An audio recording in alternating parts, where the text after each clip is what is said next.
Broadcasting from deep within the heartland of free America, where liberty still shines bright. You're listening to On the Move with Mac Worley III.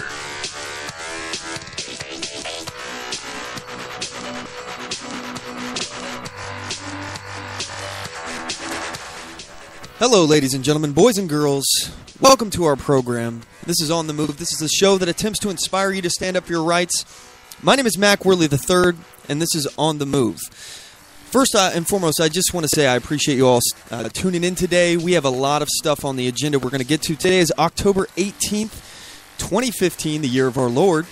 And today's show is titled Fact: Enforcing Laws Can Kill. We're talking about gun control. This is episode 91 of our program On the Move Show.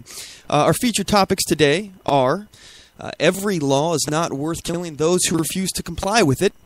We're going to talk about specifically what laws would you personally kill to enforce.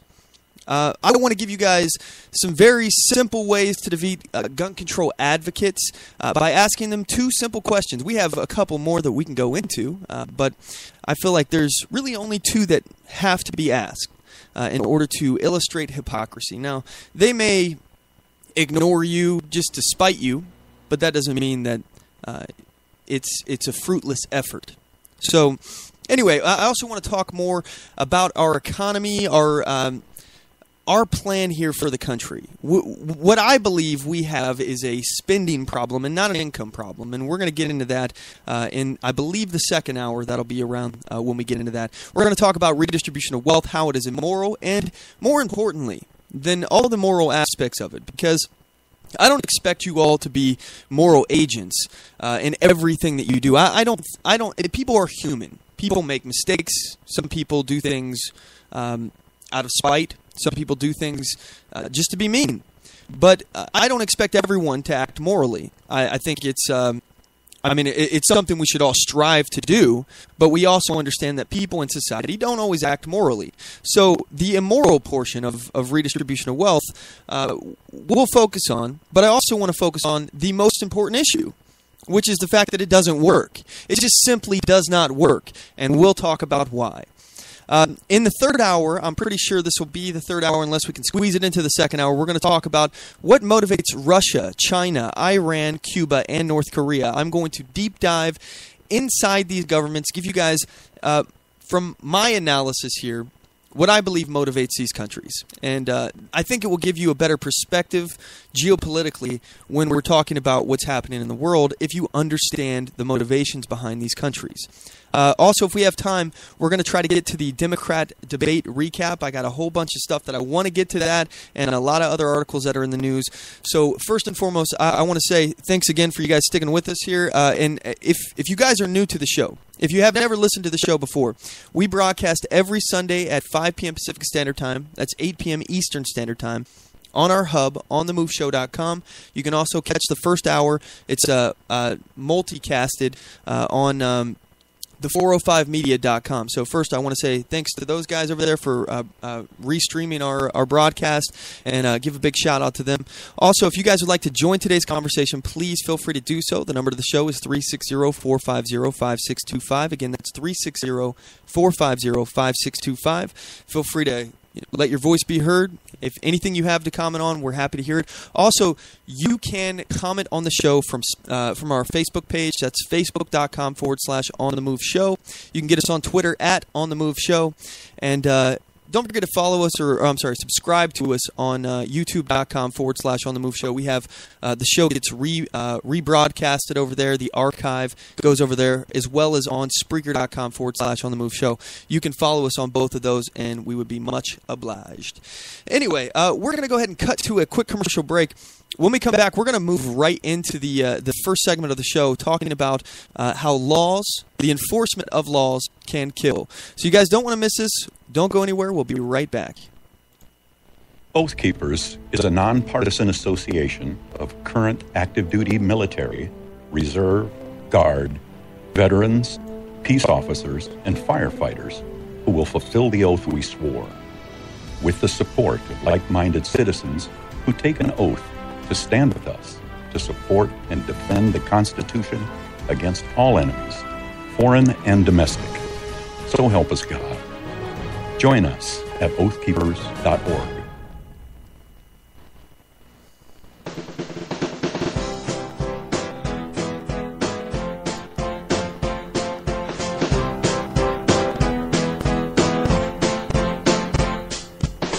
Support On The Move.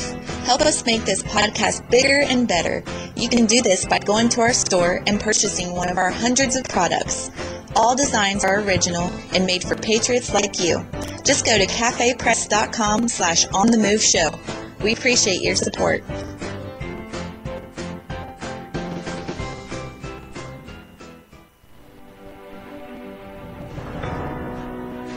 Hi, I'm Latasha Worley, and I work with candidates to creatively and effectively communicate their message to voters. I offer professional graphic design services, from yard signs to flyers, from logos to vehicle magnets.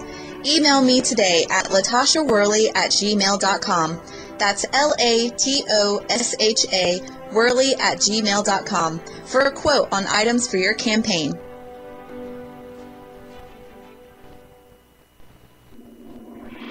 Broadcasting from deep within the heartland of free America, where liberty still shines bright. You're listening to On the Move with Mac Worley III. All right, MacPack. I want to first start out with a conversation I had. Somebody was talking to me about my youth. They were not inclined to really listen to anything I had to say because I am young and therefore I don't possess wisdom.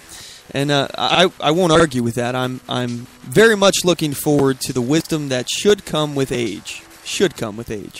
I look at myself as a sponge trying to absorb all the information and knowledge and wisdom that I can while I'm here on this earth. I want to constantly better myself. And in doing that, I realize that I do not have all of the answers. I understand this.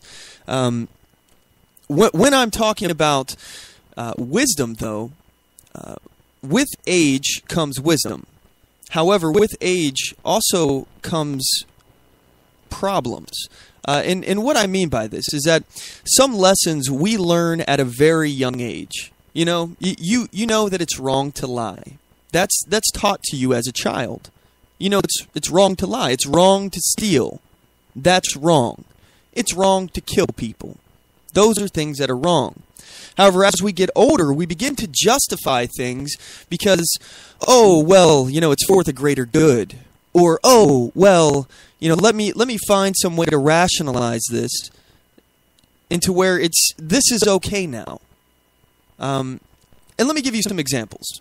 All right. First of all, let's start with redistribution of wealth. All right. This is my favorite topic to pick on because I feel it is one of the most immoral things that you can do, and it's a lesson that we're taught very young. As a child, we know that it is wrong to steal from someone in order to give to someone else. We know that to be wrong. However, we justify it as a society and say, it's for the common good. We're going to invest in these things and take your money and have that money go elsewhere to benefit other people. But that's a lesson that we learned when we were children. It is wrong to steal. It is immoral to steal. But we have come up with ways to rationalize our bad behavior. And that's something that comes with age. Try explaining why it's okay to steal from one person and give to another to a child who knows it's wrong to steal. See if they're not confused. See if they have any trouble trying to figure out why this is acceptable when a government does it, but it's not acceptable when an individual does it. The reason why they will have a hard time understanding that is because it's hypocritical. I mean, that's really the only justification you can make, is that it's hypocritical. So let's move on. First topic of the day, every law is not worth killing those who refuse to comply with it. Now, that's the very first thing, the simplest concept that we must understand when we're talking about law. Law means that if somebody violates this law, ultimately, if they resist to the highest fashion, if they say, I'm not going to abide by this law, and if you attempt to punish me for it, I'm going to fight you. I'm going to fight you every step along the way. I'm going to use the maximum amount of force I have to keep you at bay. So as a society, every law that we lay down, we are ultimately saying that if somebody resists the enforcement of this law, that it is okay for our enforcement to kill them if necessary. Now, I know that's ugly, and we don't like to think of things like that. We like to keep our hands clean. We don't like the idea of dirtying our hands with this, because it's not really that nice to think about. It's not something that we enjoy thinking about, that if somebody refused to get licensed or have insurance on their car, that ultimately, if they fight the enforcement arm of the federal Leviathan or state or local Leviathan, whatever we're talking about in this case, if they resist, they'll be killed. But we like to separate ourselves from the people that are doing the killing. Now, this is not a disparagement on law enforcement. I have the utmost respect for law enforcement that are out there doing their job. And it's also hard to blame a law enforcement officer who is doing what they're told to do. Laws are passed, and this is supposed to represent the will of society. And they're doing what they're told to do, and they think is representing you. So every action that your government takes, keep this in mind. In a representative democracy, in a republic, every action that your public officials take, they're acting upon your behalf. So not every law, in my opinion, is worth dying over. Now let me give you an example. When I think of this concept, I always think of I went to the Libertarian Party of Washington summit in Seattle, Washington. I believe this was in 2014. Maybe it was 2013. I think it was 2014. Great group of people. I got really inspired while I was there. Met a lot of really cool friends. But Gary Johnson, some of you may know Governor Gary Johnson. He ran for the Libertarian Party for president. He ran up against Barack Obama. And I believe Mitt Romney as well, and if that was a race, I'm pretty sure that's the one. 2012, if I'm remembering correctly. Maybe it was 2008. I don't know. Anyway, unimportant. The point is he was giving a speech, and he was talking about how when he was governor, there was a political cartoon that was created where it was basically joking about how many bills that he vetoed. And they illustrated this by having him on a pogo stick with at the bottom of it a stamp that said vetoed. So he was pogo sticking veto on all the bills that came his way. And, you know, that's funny. That's a funny satire. It's honestly, it's kind of true, because he was vetoing quite a lot. And it's because he realized that laws are force. And this level of force will go until, I mean, first of all, let's just keep in mind, sometimes police officers or enforcement officers within the government, they exceed the level of force necessary to resolve a situation. All we have to do is look at the situation with Eric Gardner. All right, the man was choked out. All right. Some call it a legal chokehold. It was not illegal. It's not. The chokehold that he was put in was just against the policy of the police department. Now, that person probably should be reprimanded, and I think that the situation it went a little too far too quickly. It accelerated too fast. Things got out of hand really quickly. So, but it's also hard to blame the enforcers. They're out there saying, "Oh, you know, I'm just doing my job. This is part of my job. I got to make sure that the government gets their cut." Because that's what this was about. This is about loose cigarettes that this guy was selling on the sidewalk in front of a business. Yes, it hurt the business's sales, because why go into the store and buy these cigarettes and pay the government tax when you can buy them outside the store without the government tax and it's cheaper? Why would you not do that? It makes plenty of sense. So, of course, the government can't allow this, all right, because there is a law against it. So When he resisted, Eric Gardner resisted, he was like, no, I'm not going with you. And he's like struggling to get away from the police officers. Any kind of struggle with the police officer, that level of force is going to increase. They're going to increase their level of force until it's overwhelming enough to where you can no longer resist. That is how they operate. That's the only way that the police and the government knows how to operate. They do not understand anything other than their monopoly of force. They understand that they have control over that monopoly. They are the ones that can do whatever they want. You know the saying, you can't outrun a radio? Well, it's the same thing. You cannot win. You can't fight them all. You're not going to ever be able to defend yourself against the police, the police state, the government. They will just keep coming. So the point here is that, yes, sometimes they use force that is excessive. And in those cases, those officers should be reprimanded.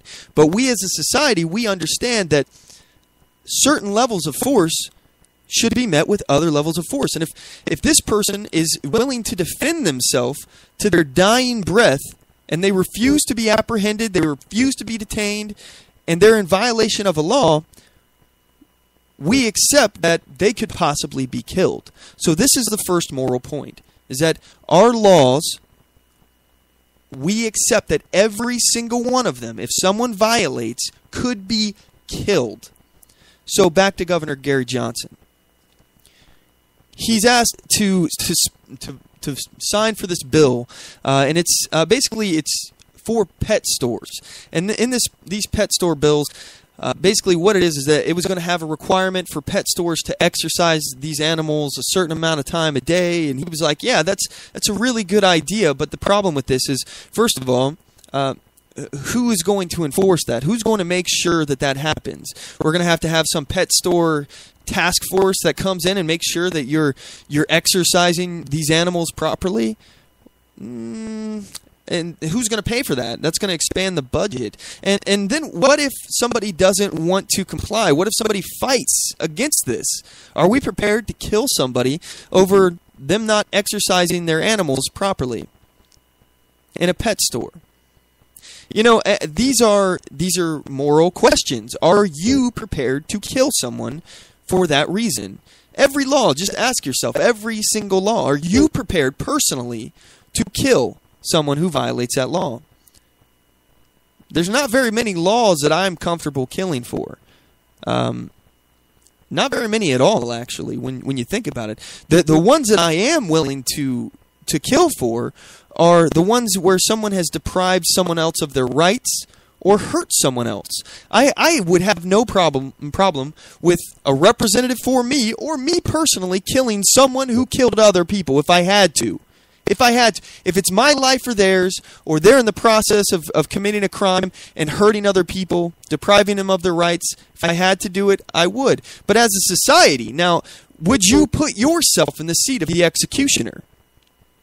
When would you do that? What law would you personally kill to enforce? I think we could all agree that, if we were forced to, as a society, accept this responsibility, either we are acknowledging that someone could be killed for rape, murder, or they're let go. Then, yeah, we acknowledge that person, if it comes down to it, if they fight you trying to apprehend, detain, arrest, if they fight you for rape, murder, even assault, I would argue that theft even, because we cannot allow theft to take place in our society. Anything that is depriving others of their natural rights, their God-given rights, however you want to look at it. If you are hurting others, if you're depriving them of their rights, their property, ultimately, if you fight the enforcement arm against that law, I think that they have every right to use whatever force necessary to stop you. And if that includes killing you, then I'm not going to feel sorry for you. I'm just not. And if I was asked, okay, we either have to make this legal, or we have to be willing to kill this person, then of course I'm going to say, okay, we have to be willing to kill this person to prevent the further loss of life or the further infringement of other people's rights and property. That is the way I feel about it. I don't know about you, but I think that's pretty moral. I think it's a pretty moral stance. But now let's look in terms of gun control. All right? These gun grabbing nuts, these extremists, and that's really what they are. Is they claim that they are doing this all for the public good and for the public safety, all right? But when you actually look at what they're saying, what they do, first of all, the laws that they are claiming that they want to pass right now do not work. We have seen universal background checks in places like Roseburg, Oregon, for example. They have SB 941, and that bill, it was responsible for, quote, universal background checks. That's what they're calling for. And it didn't work there. The individual had 13 guns that he bought legally. Didn't work. It won't work. Gun control doesn't work. And let's just point out, it's a great way we can look at what's going on right now in the world, okay? What's going on in Israel right now? Well, there's Palestinians running people over with cars and attacking them with knives. All right, first of all, it needs to be pointed out that, number one, cars do kill more people every year than rifles do, which is what these gun-grabbing nut jobs are out there screaming about, rifles. They're worried about your AR-15 semi-automatic rifles. They call them assault weapons, and they are not. They're just semi-automatic rifles. That's all they are. But it's important to note that massively more people die every single year from cars than from guns, especially rifles. Massively more people. And we see here that they are deadly. They are very deadly. They can be used to kill. They can be used as a weapon, which is exactly what happened in Israel. These Palestinian nut jobs are over there killing people, innocent people, men, women, children. They're just running them down and getting out of the car and hacking them with knives. They didn't use a gun. You know what actually did stop them, though? Someone with a gun. Someone with a gun stopped them. So to say that, we don't need good guys with guns out there, it doesn't stop any crime. Well, okay, that's just not factually correct. It's just not even close to being accurate.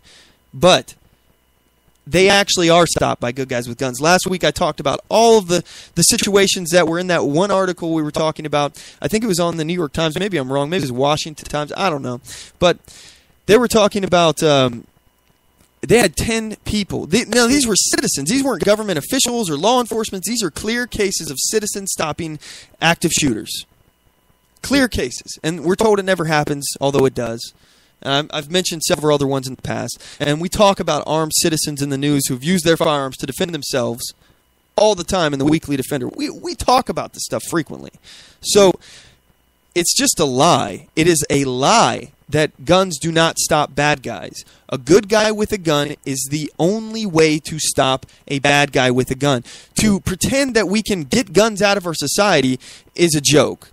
It's a joke. There is a gun for every man, woman, and child in America. We're talking roughly 330 million guns. And if we're talking about trying to ban high-capacity magazines, okay, well, there's more of those in America than there are guns.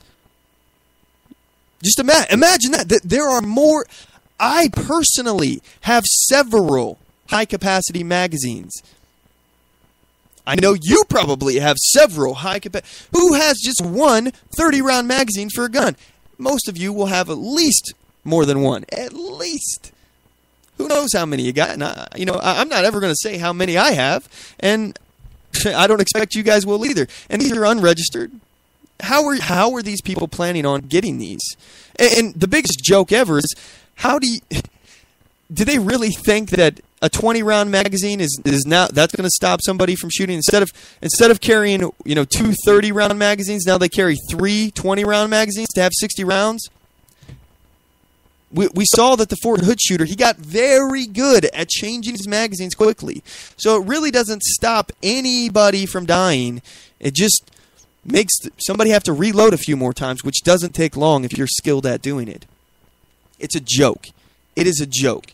But let's apply this moral conundrum about laws and gun control. Let's apply this to the law-abiding citizens. Because, again, all of the stuff that they're calling for will not work. It is proven time and time again to not work.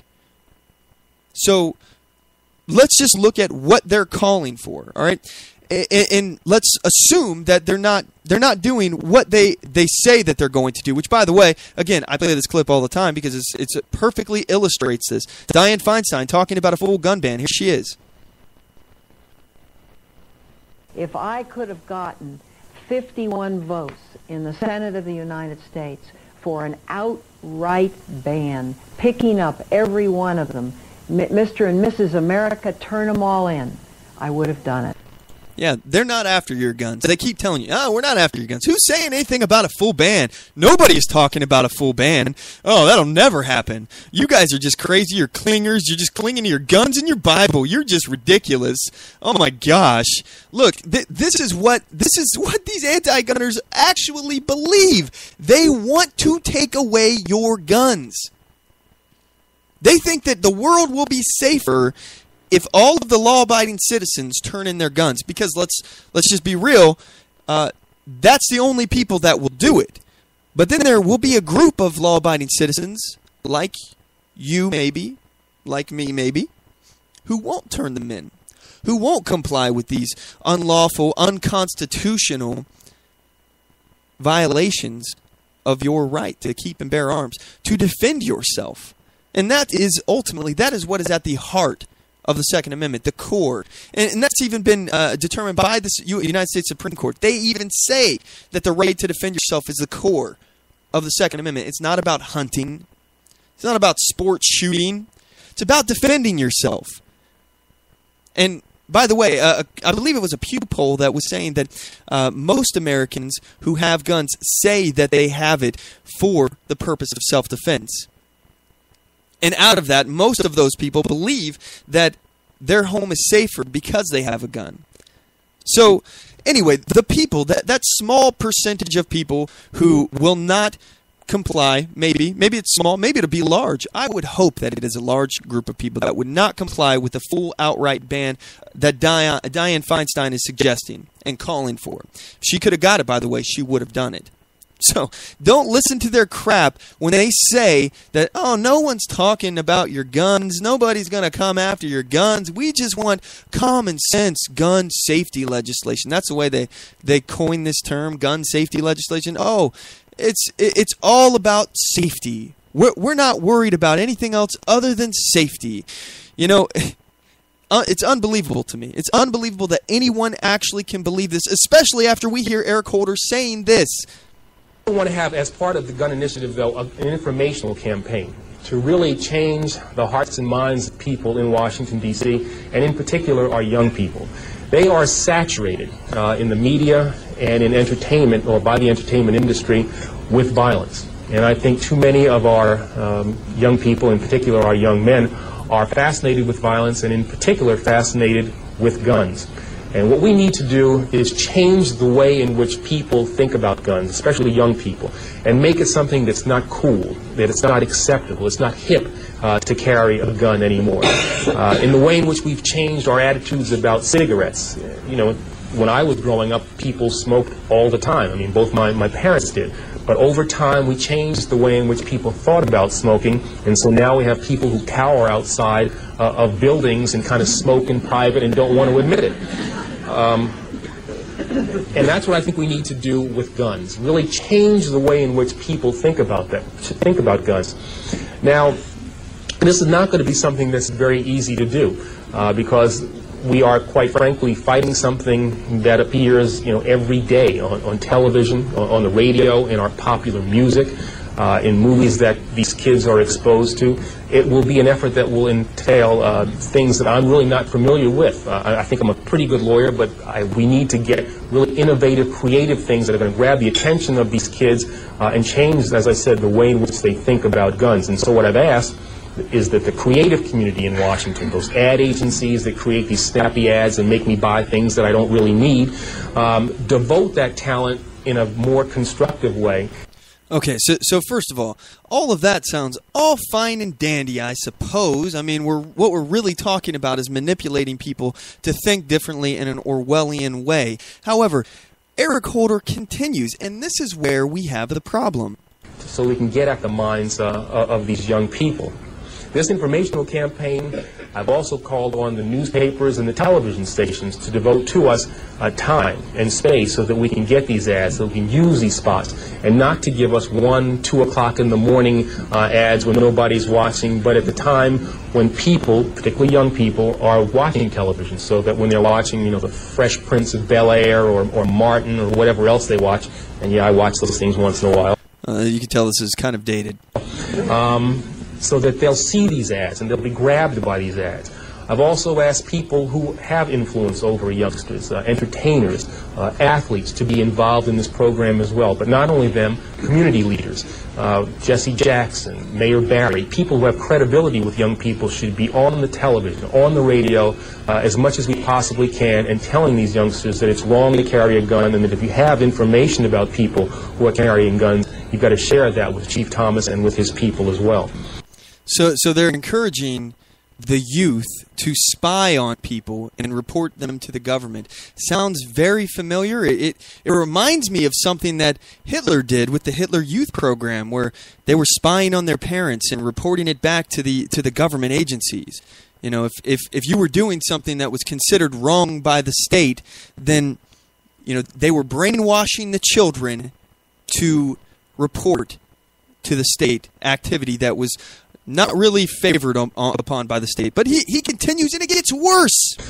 I've also asked the school board to make a part of every day some kind of anti-violence, anti-gun message. Every day, every school, at every level. One thing that I think is clear with young people and with adults as well is that we just have to be repetitive about this. It's not enough to simply have a catchy ad on a Monday and then only do it every Monday. We need to do this every day of the week and just really brainwash people into thinking about guns in a vastly different way. Wow. Look, I'm telling you, if this doesn't hit home with you, I don't know what will. If you cannot see the writing on the wall, I don't know what will make you at this point. The government does not want you to have guns. They are going to come for your guns one day. They say that they have no interest in it, but they are trying to brainwash your children in school. What the hell are we doing? Pull your kids out of school. I had a conversation with my wife when we first got married. She didn't know anything about homeschooling. She wasn't interested in it. She thought that, everyone she's ever met that was homeschooled was kind of socially awkward and had some things about them that maybe they weren't socialized enough. And that was the idea that she had, the idea in her mind about homeschooling. And she was against it. But after looking at the statistics, she's just changed her mind. She changed her mind. She sees that kids that are homeschooled test massively higher than kids who go to public schools. Massively higher. They're more successful in life. They're more well-rounded people. I wish I was homeschooled. And now my children will probably have the luxury of being homeschooled because they have parents that will care about them. I don't have kids yet, by the way, but these are just conversations that my wife and I have had, and I found interesting. I wanted to share with you guys. But there's no way I'm going to take my kid and put them in a public school that is brainwashing them. These are people in our government talking about brainwashing our children. How are we not comparing this to Hitler Youth? I mean, I know it's cliche for us to talk about, oh, you guys are statists. What is this, Nazi Germany? And I've said it before. But it bears repeating. Why? I wouldn't say it if it did not have some similarities. Anytime that we notice that we're doing something similar to what Hitler did, it's probably a bad idea for us to continue that process. That's just the way I look at it. I mean, I don't know if you guys feel the same way, but okay. So let's go back here. We're talking about gun control and what these gun control advocates, nut jobs, what they really are wanting. They really want to take your guns. That's what they want. But they want to eke their way towards that. They're not quite ready to just fall swoop, take all of your guns today, tomorrow. They're not ready for that. At least I hope they're not ready. Because I don't know if we're ready for that. But they want you to capitulate. This is why I've been saying we need to stop compromising every single policy that they want, that they claim to want outside of an outright ban, and we'll get to that in a second. But outside of an outright ban does not work. Background checks don't work. They do not work. Criminals don't submit to them. The only people that do are the law-abiding citizens, which you should not have had to check in the first place. If they hadn't committed a crime anyway, you don't have probable cause or reasonable suspicion that they have committed a crime, you don't have a right to conduct a search on them, which is exactly what a background check is. Not to mention the fact that background checks could possibly discourage somebody from even going through all the hassle of getting a gun in the first place. So the discouragement. Then on top of which, we have stuff like SB 941 or I-594 that makes you have to pay to get a background check at a gun store, because this isn't going to be free. You're going to have to pay to get a background check for every time you transfer possession of a firearm. Possession, not ownership, possession. So if I want to teach somebody about firearm safety, we have to get a background check before I hand them that gun. Otherwise, it's a felony. In order for them to give it back to me, I have to get a background check on me now. Otherwise, that's two felonies stacked on top of each other. And we think this is not going to discourage our community from growing. Stifling people from the ability to not only, one, exercise their right, and two, learn more about guns. It's not going to diminish the amount of people in the gun community. Of course it is. That's the plan. That's what this is about. They don't want you to have your gun. I know I must sound crazy. I don't care. I don't care. I don't care what I sound like, because I see the writing on the wall. I see where this is going. I understand what they're saying. I understand what they want. They say that they just want universal background checks, but those don't work. Okay. All right. Well, then how about we just ban assault weapons? Well, those aren't the ones that are used in crimes in the first place. For the vast majority of gun violence being somebody hurting someone else with a gun intentionally and violently, with criminal intent, that is violence. Now, but what they include is suicides. They include suicides, and that consists of, I think, 3/5, if I'm remembering correctly. Yeah, 3/5 of all gun violence statistics. 3/5 are suicides. So we're not talking about suicides. We're talking about gun violence. Suicides can happen any way. You can kill yourself however you want, and I'm not going to go into it. I've done it before. But are we really saying that we're not going, or that we're actually going to try to prevent suicides by getting rid of guns? Because you can drive your car off a cliff. There I go again, giving you guys ideas. I'm sorry, but look, the point here is that there will be people. Let's focus back here on every law is not worth killing those who refuse to comply. And let's actually ask these gun control advocates these questions, these two simple questions that I feel will completely expose hypocrisy. Is this about saving lives? Are you concerned about saving lives? And an extension of that same question is, if this saves one life, is it worth it? Just one. And only one. Okay. So you ask that question, see what they say. More than likely, they're going to tell you yes. Okay? So if that is their intention, to save lives, what will happen in an outright ban? Well, some people will turn in their guns because they're law-abiding citizens. The criminals obviously won't, because they don't give a crap what laws say, and more than likely they're not supposed to have those guns in the first place, so they're definitely not going to go turn them in, because they weren't supposed to have them to begin with. And they're criminals. By the mere definition of criminal, they do not follow laws. They don't care what some congressman up on the Hill wrote on a piece of paper. They don't care. They are criminals. So, if this is really, again, first question, is this about saving lives? Well, then what about the other group of people, the law-abiding citizens who were completely law-abiding before, But now they realize that the government has overstepped their bounds and they refuse to comply. So there will be a whole portion of people who were made criminals simply by an act of legislation that violated their rights, that violated the Constitution. So these people that are made criminals who choose not to violate or choose to violate this law because they feel it's an infringement upon their right to defend themselves. Do you believe, second question, do you believe that those people should be killed? Gun control advocate. Is this about saving lives? And if it is it worth it if it just saves one life? And number two, what about the people that don't? That were completely law-abiding before, their only crime is that they still possess a firearm after the ban and refuse to give it up. Should they be killed? And I believe it is incredibly inconsistent and immoral to say that someone who wants a gun just for the mere ability to defend themselves from violence should be killed.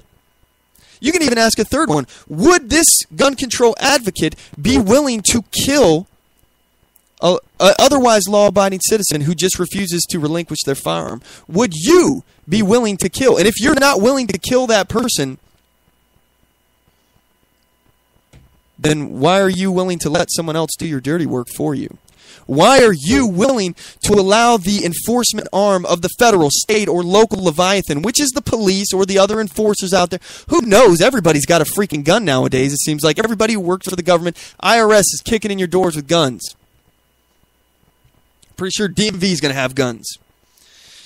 Look, if you're not willing to pull the trigger yourself, why would you allow anyone in your government to do the same thing? Why would you ask somebody? How, morally, could you ask somebody to kill another person whom you are not willing to kill yourself? And I'm not saying that we as a society should be comfortable with killing. We shouldn't. Life is sacred. We should not take life unless we have no choice. I think we can all agree on that, right? And I don't want to edge our society further to the abyss of where we don't look at life as something sacred. We don't look at life as something worth protecting or valuable. But the question needs to be asked. Are you willing to kill for every single law that's out there? And if you're not, maybe we should readdress the laws. Because ultimately, that's what we're saying when it is law. Eric Gardner died because Uncle Sam wanted his cut. And it was a law. Is that worth it? I don't think so. I would disagree with anyone who thinks that. But again, moving to guns. The background checks, they don't work. Magazine capacity, banning high-capacity magazines doesn't work. And again, at what point does this start to infringe? You know, they play the language game. Oh, you know, it's not an infringement. It's not an infringement. You still have the right to keep and bear arms. You know, you just can't have a 30-round magazine. Again, they're not going to get all the 30-round magazines. So, again, criminals will still have them, and people who won't relinquish them will still have them, and they'll be made criminals. And by doing that, by keeping those, I guess we're saying that it's okay to kill those people if they fight to keep their property. Again, that doesn't work. Banning assault weapons. Again, quotey fingers on assault weapons, not an assault weapon. And it's such an unfortunate turn of events that AR-15 starts with AR, because so many people really do believe that that AR stands for assault rifle, and I can't dispel that enough. AR stands for Armalite Rifle. That's the company who originally designed this model. That's all. The definition of an assault rifle is a weapon that is capable of select fire or burst. It's capable of shooting more than one bullet at a time with one trigger pull. If it doesn't do that, it's not an assault rifle. It's a semi-automatic weapon or rifle. And again, an AR-15 functionally is the same as most handguns nowadays. The vast majority of handguns are semi-automatic. So, what's the difference? at this point, and they're not used in that many crimes, statistically speaking. Far more handguns are used in crimes. Are we going to ban handguns? No. Even the Supreme Court recognizes that the handgun is considered one of the most important ways for people here to defend ourselves. And again, at the core of the Second Amendment is the right to defend yourself. That is the core. So let's look back, and I will play this clip probably dozens more times in my lifetime if I'm lucky enough to continue this show and be with you guys week after week. Which I honestly, I'm not going to get mushy here, but I've appreciated this journey really with you guys. I've learned a lot. I've learned so much, and I hope to continue. I hope I gained some of that wisdom that comes with age that we were talking about earlier. I want to get that wisdom, but I don't want to come up with excuses for why I'm ignoring lessons I learned in first grade. Why I'm okay with going against things that I was taught to be wrong at a very young age. So I hope with this wisdom comes consistency. Intellectual consistency, which is what I strive for every day. So, these gun control people, again, background checks don't do anything. High-capacity magazine bans don't do anything. Assault rifle bans don't do anything. The core of the Second Amendment is self-defense.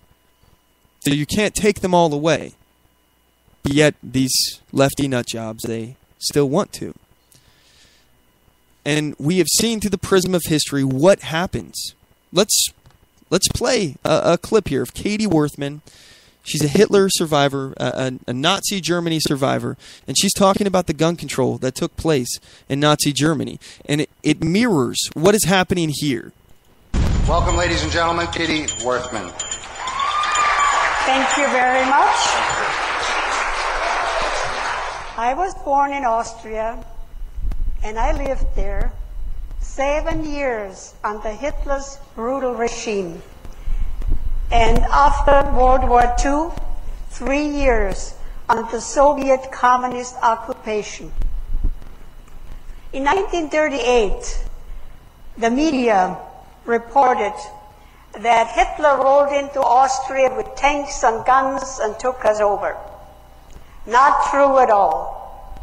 The Austrian people elected Hitler by 98% of the vote by means of the ballot box.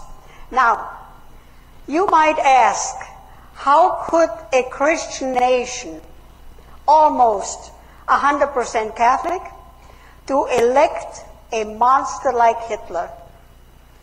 The truth is, at the beginning, Hitler didn't look like or talk like a monster at all.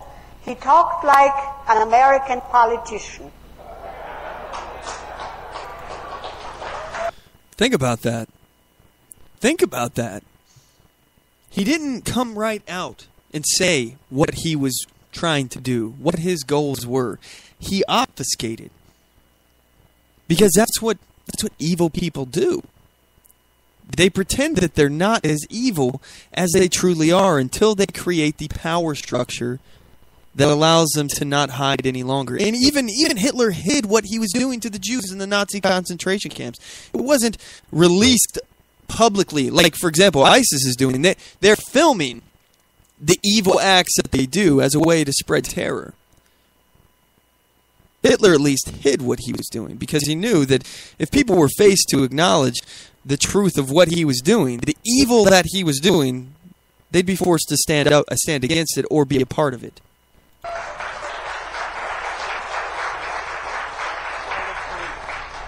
We also had gun registration. Oh, the Austrian people all had guns. But the government said the guns are very dangerous. Children are playing with guns, hunting accidents happen, and we really have to have total control, safety. Okay, so let's start with this. Registration. This is another thing that they like to say, oh, this is going to make us all safer if we force people to register their guns on some government list. Okay, well, let's play this out. Okay, all the law-abiding citizens, they show up and they do all their little paperwork things that they have to do, and they register their guns with the government. And all right, so what did that do? Well, after a crime has been committed, what it will be able to do, what they'll be able to do with that information, hopefully, is to track down where that or who had that gun. You know, they can get the ballistics on the gun and figure out who it belonged to. Yay! They just solved a crime. All right, well, let's point out firstly that didn't actually prevent the crime from happening. So, you know, it maybe will prevent that criminal who used the gun from doing anything else. Maybe they'll be locked up in jail, and that's all fine and good. However, the point is that these criminals, they're not going to register their guns. So what you'll have is all of the law-abiding citizens who you didn't have to register their guns in the first place because they weren't a threat to you or society, they'll all have their guns registered, and the criminals won't. So now, it really didn't help you. The only thing that this will do is allow these lefties to do something that they've absolutely been salivating over. They are just so excited at the opportunity to punish the victim. And what do I mean by this? They want to punish you if your gun is stolen. If someone steals your gun and uses it in a crime, they want you to be held accountable because you didn't properly secure your firearm. Okay, that doesn't make any sense.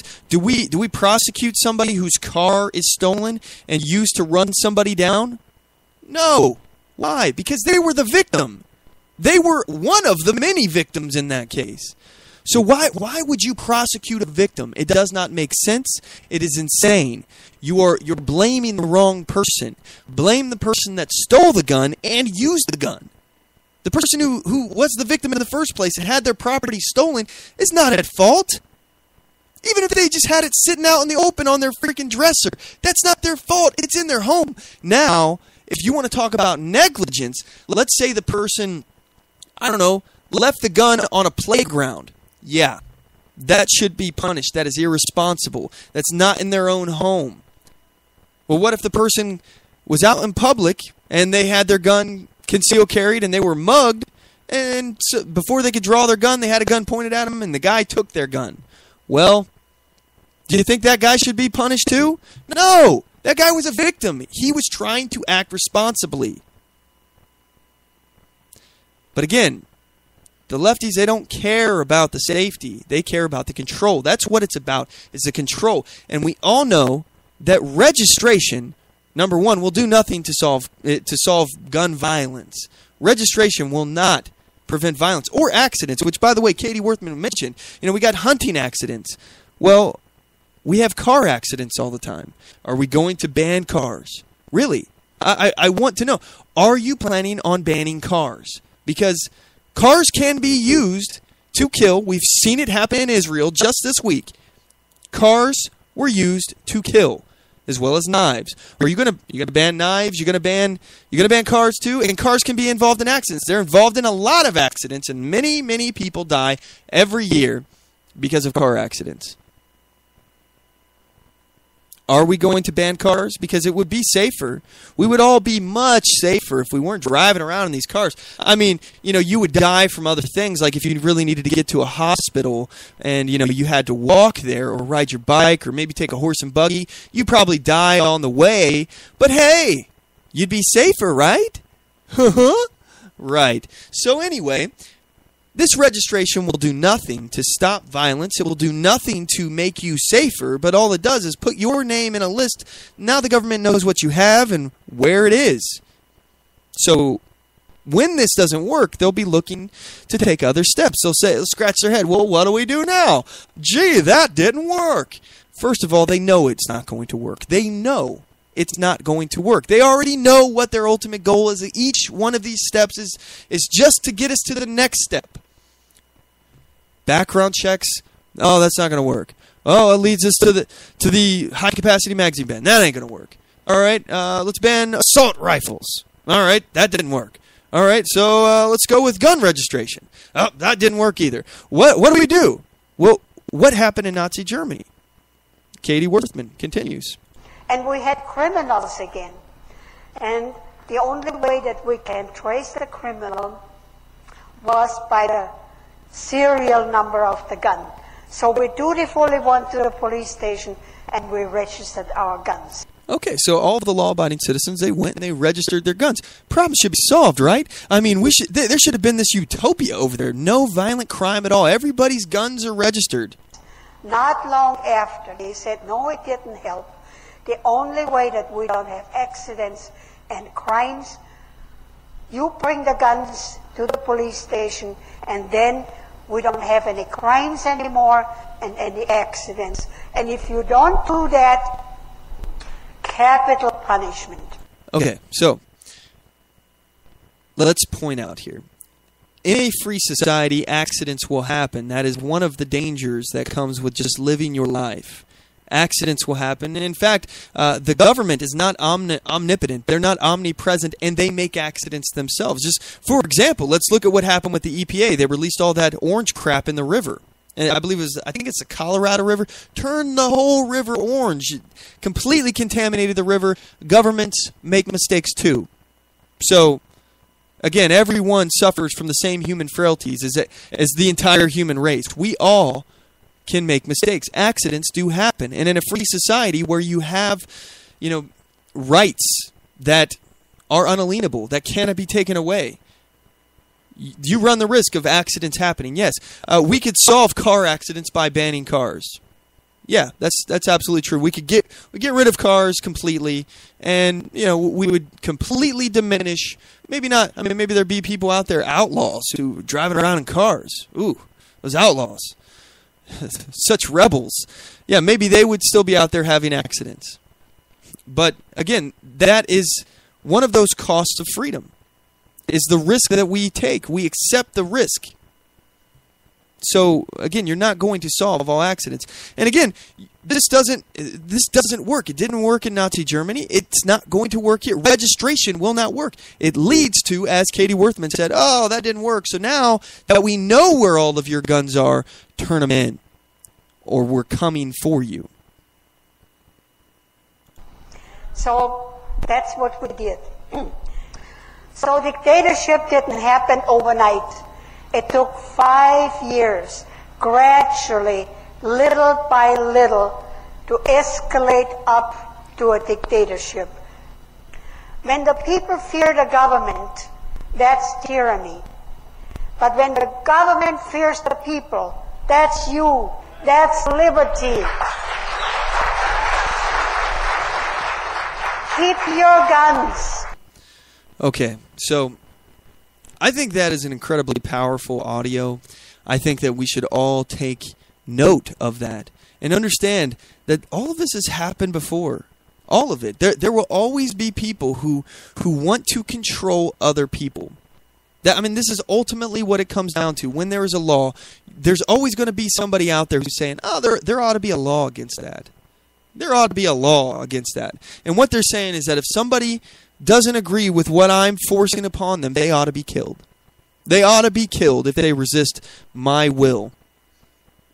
I think that's immoral. I think that's wrong, and I don't think that you can stand on a moral high ground saying that you care about people and that you care about protecting other people when, in fact, you are calling for the murder of people who just simply disagree with you and refuse to submit to your will.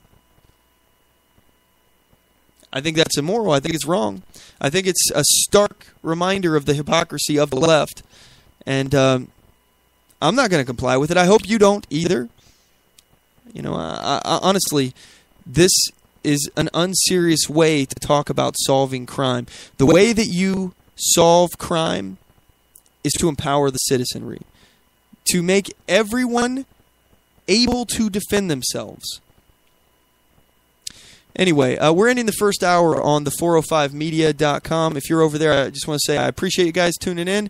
Don't forget to check us out on our website, OnTheMoveShow.com, and follow us on Spreaker.com/OnTheMoveShow. We're going to go ahead and cut to a quick commercial break. When we come back, we're going to talk about our spending problem here in America, not our income problem, because we don't have one of those. And we're going to talk about redistribution of wealth and how it's immoral and it does not work. So anyway, you guys don't want to go anywhere. We'll be right back. I do solemnly swear that I will support and defend the Constitution of the United States of America against all enemies, foreign and domestic, and that I will bear true faith and allegiance to the same, and that I take this obligation freely without any mental reservation or purpose of evasion, pledging my life, my fortune, and my sacred honor. So help me God. Join us at oathkeepers.org.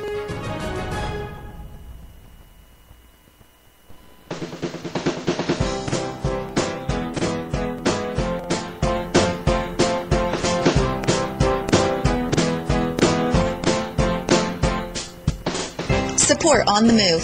Help us make this podcast bigger and better. You can do this by going to our store and purchasing one of our hundreds of products. All designs are original and made for patriots like you. Just go to cafepress.com/OnTheMoveShow. We appreciate your support.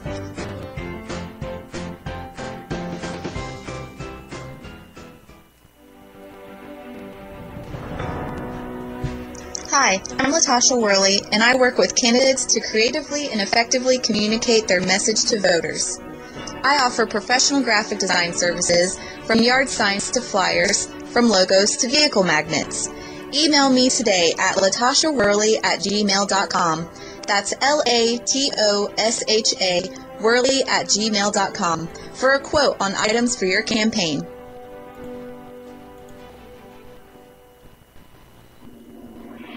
Broadcasting from deep within the heartland of free America, where liberty still shines bright.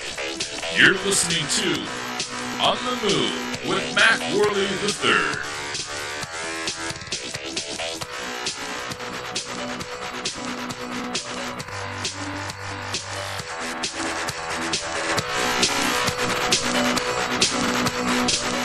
Alrighty, we're back. Welcome to the program. This is the second hour of our program. This is On the Move, the show that attempts to inspire you to stand up for your rights. So we covered some pretty serious stuff. First hour of the show, we covered some pretty serious stuff. We got some insight on Facebook. I'm looking at some shares of our event link here, and Owen on Facebook says, gun control, immigration, taxes, drugs, prostitution. Which laws are you willing to kill to enforce? And are you trying to enforce them against someone who has not harmed another? Again, I think that this is the crux of what law is force. This is us saying that we will kill you if you do something against our wishes. So I think it's incredibly important that we all look at that moral dilemma. If you missed the first hour, you can check it out on the archive at Spreaker.com/OnTheMoveShow. Please follow us over there. I would be much obliged. Much obliged. Anyway, so we got some listener interaction here on Twitter. By the way, if you would like to message us live on the air, I'll read your tweet. You can message us at OnTheMoveShow. And Mark says, the sheriff in my neighbor county made national news this week for saying he wouldn't register guns. He posted it on my Facebook, so I have to track that down and see if I can see the post here. Let me see. Okay, Sheriff Brad Rogers made national news this week for saying he would refuse to register guns in his county if the president signed an executive order to make that mandatory. This is off of theblaze.com. I'll go ahead and see if they have a clip inside this here. We could hear from the horse's mouth. No clip. Okay, no worries.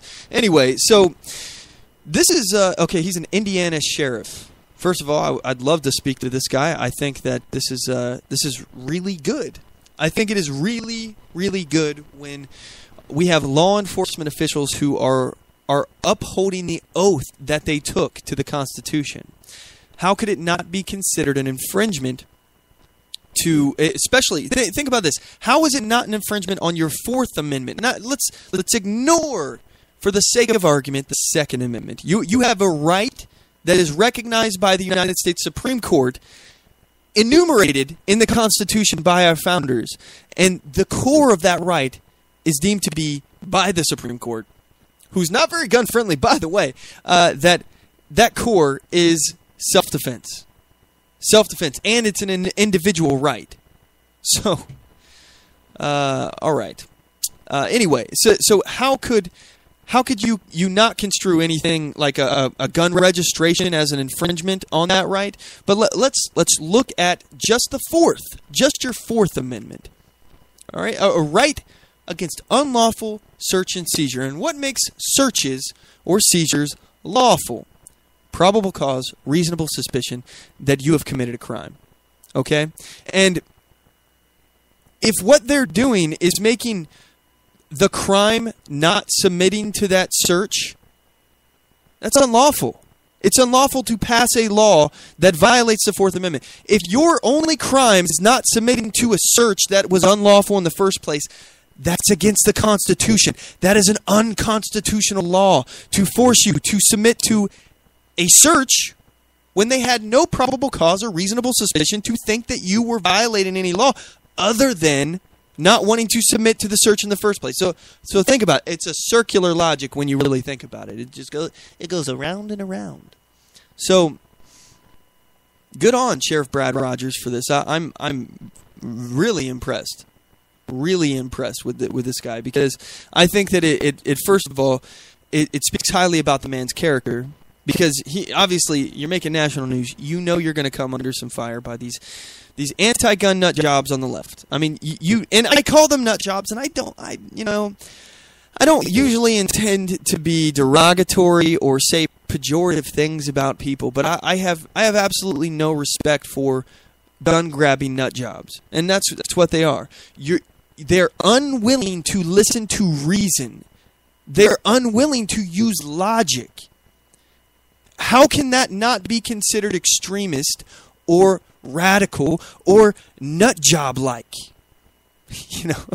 Nut jobbery.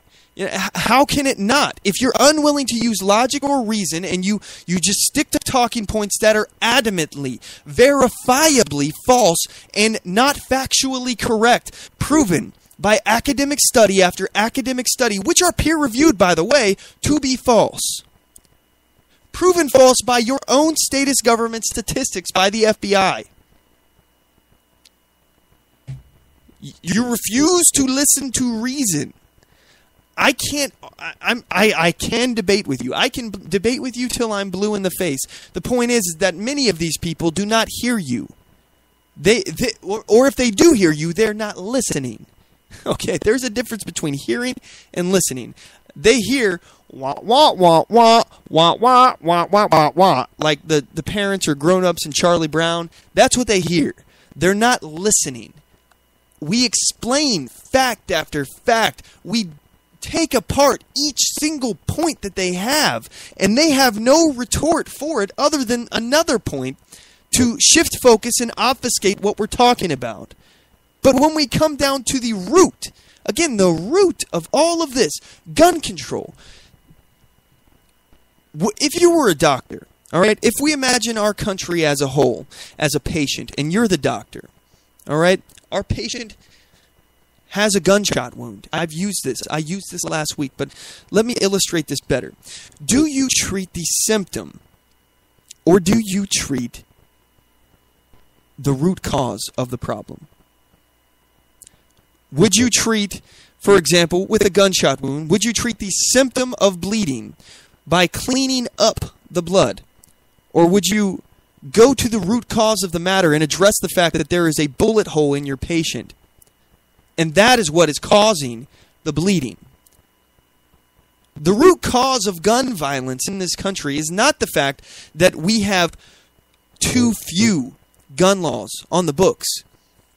It's that we are, number one, releasing violent felons back on the streets. And that is why we accept the fact that we have to have background checks. That is why these people who fail background checks should not be on the street, especially if they have committed a violent crime. Now, let's not even get into the fact that they've expanded what the hell a felon is now. All right? Everybody's a felon. You look the wrong way, you're a felon. You could be in violation of several felonies right now and not even know it because the law is so complicated. And again, what we're saying when we pass laws is that if you violate that law, we can come kill you. The law is so complicated now. You need a freaking degree and to understand some of this stuff nowadays. Most of the law, you talk about the tax code, you have to, not even tax consultants or tax lawyers understand the full tax code. I bet few of them, if any, have read the entire thing. So, again, if we have a root cause where we're releasing violent people out onto the streets, would we not want to address that problem? That to me seems like the most logical way to go. But again, that's not what the left does. That they want to obfuscate. They want to play the blame game, make you feel bad because there's a victim, some victim somewhere, and they parade that person in front of you. Well, what about all the people that have died from these laws that are frivolous, that there was no victim? What about all the people that the state has killed because someone resisted? And maybe not even resisted so much. Again, look at Eric Gardner. I'm not necessarily blaming the police there. I was not there. I was not physically trying to restrain this individual. Maybe I wouldn't have even gone that far if I was out there. I don't know. I'm not trying to second-guess the police officers in this situation. What I'm saying is that he resisted and was killed. It was an accident. The state makes accidents. Again, I said that. The state makes accidents.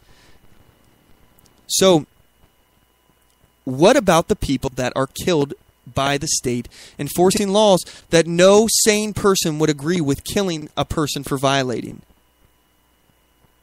What about all those people? Again, government is the most immoral force on earth. Governments are responsible for killing more people in human history than any other unnatural force on earth. Think about that. I want to just talk about, because this last week I wrote a big long final paper for one of my college courses, and I was comparing the governments of China with the government of India. Okay, and in this, I found a whole lot of points that are extremely fascinating that I think needs to be pointed. Again, governments are evil. Really, when it comes down to it, they are evil, pure evil. Now, some evil from the government is necessary. We accept that, sometimes we may have to kill a murderer or two. I mean, we accept that. Murder is evil, and we dirty our hands when we do it ourselves. Which it brings up the moral question of the death penalty and things like that. But again, as a society, you got to have some rules. So there is some reason to have this evil there. But you want to restrain this evil power of government. I mean, you want to restrain it as much as humanly possible. Bog this thing down so it can't do anything without almost 100% consent, because there's really nothing that they need to do to make this society safe for passing more law. Do you feel safe when the government's, or when Congress is in there passing new legislation? Do you feel like what they're doing is going to give you a better lot because they signed some freaking piece of paper? They're not. It's not. It's not going to make you a better person. It's not going to make you safer. If anything, you're more of a risk of them making you less safe, because number one, they'll try to disarm you and take away your right to defend yourself, and number two, they may come and kill you for doing something that violates a law that hurt no one, created no victim, deprived no one of their rights. So the root cause, again, we're releasing dangerous people out in the streets. And number two, the second root cause here. The second root cause is we're not enforcing the gun laws that we currently have anyway. I mean, even Joe Biden, I want to point out, Joe Biden has made a comment and talking about how we just don't have the resources to prosecute all these gun crimes. We just don't have the resources. Again, he was referencing the background checks, people who fail background checks. They don't have the resources to actually prosecute this. So if they don't have the resources, first, why are we thinking that we should increase their responsibility, increase the things that they're supposed to be in charge of? They don't have the resources to enforce what is currently on the books right now. If they did, maybe we would be safer. Maybe we wouldn't. I don't know. But I honestly disagree with all forms of gun laws. I don't believe that any gun law is constitutional. I don't think that there's any reason why you should be limited or restrained from having access to a firearm. And let's go to the most ridiculous reason here, okay? Because the gun nuts, they'll say, oh, what do you think? People should be able to get a tank or a nuclear bomb? Do you think that people should be allowed to have that? Okay, this is the easiest argument in the world to dispel. First of all, number one, if somebody has the financial ability to purchase a nuclear bomb, all right? If someone is able to buy a nuclear bomb and they can afford to do that, do you really think that person, if their intent is to use it to harm other people and not as, for example, a nuclear deterrent, I would never have a nuclear weapon, first of all. That would scare the crap out of me, and I wouldn't recommend anyone get it. However, if someone had the ability to buy it, I don't believe that I could pass a law to prevent them from being able to get one, because they'll find a way to get it. Just look at what's going on around the world. Iran is trying to get a nuclear bomb. They're developing it themselves. They have the money and the resource, and the rest of the world is like, hey, slow that down. Here we go. We'll give you billions of dollars if you slow that down, please. Pretty please, with sugar on top. Do you think that if somebody has the ability, the financial ability to buy a nuclear bomb, which, by the way, it's important to note, too, that after the fall of the Soviet Union, a lot of nuclear material went missing. Who knows where it is? So there are black markets out there that are currently selling nuclear weapon technology or radioactive material. That is out there in the ether. It's already out there. Someone could just go buy a nuke. If they really wanted to, they could do that. So your little law, it didn't stop them from getting it in the first place. But, it's ridiculous because the idea that somebody would be able to purchase a nuclear bomb like an average citizen, it's not going to happen. I'm never, even if I had an intention or a desire to get a nuclear bomb, I'd never be able to afford it. I do not have the income to get that. I would never be able to have that weapon. So it's ridiculous for them to say, oh, what do you think? That they should be allowed to have nuclear bombs? Well, yeah, because you're not going to be able to stop them from getting it anyway. So what are you going to do? All you're going to do is pass a law making it illegal for citizens, everyday law-abiding citizens who can't afford it anyway. So what is the point of that law? It's like saying that it's illegal to kill a dragon. There are no dragons. Just like I think in Washington, it's illegal to hunt Bigfoot. Maybe that's Oregon. It's illegal to hunt Bigfoot. It's illegal. You can't do it. All right. I don't know if Bigfoot's real or not. I'm leaning towards not real at this point. Maybe I'm wrong.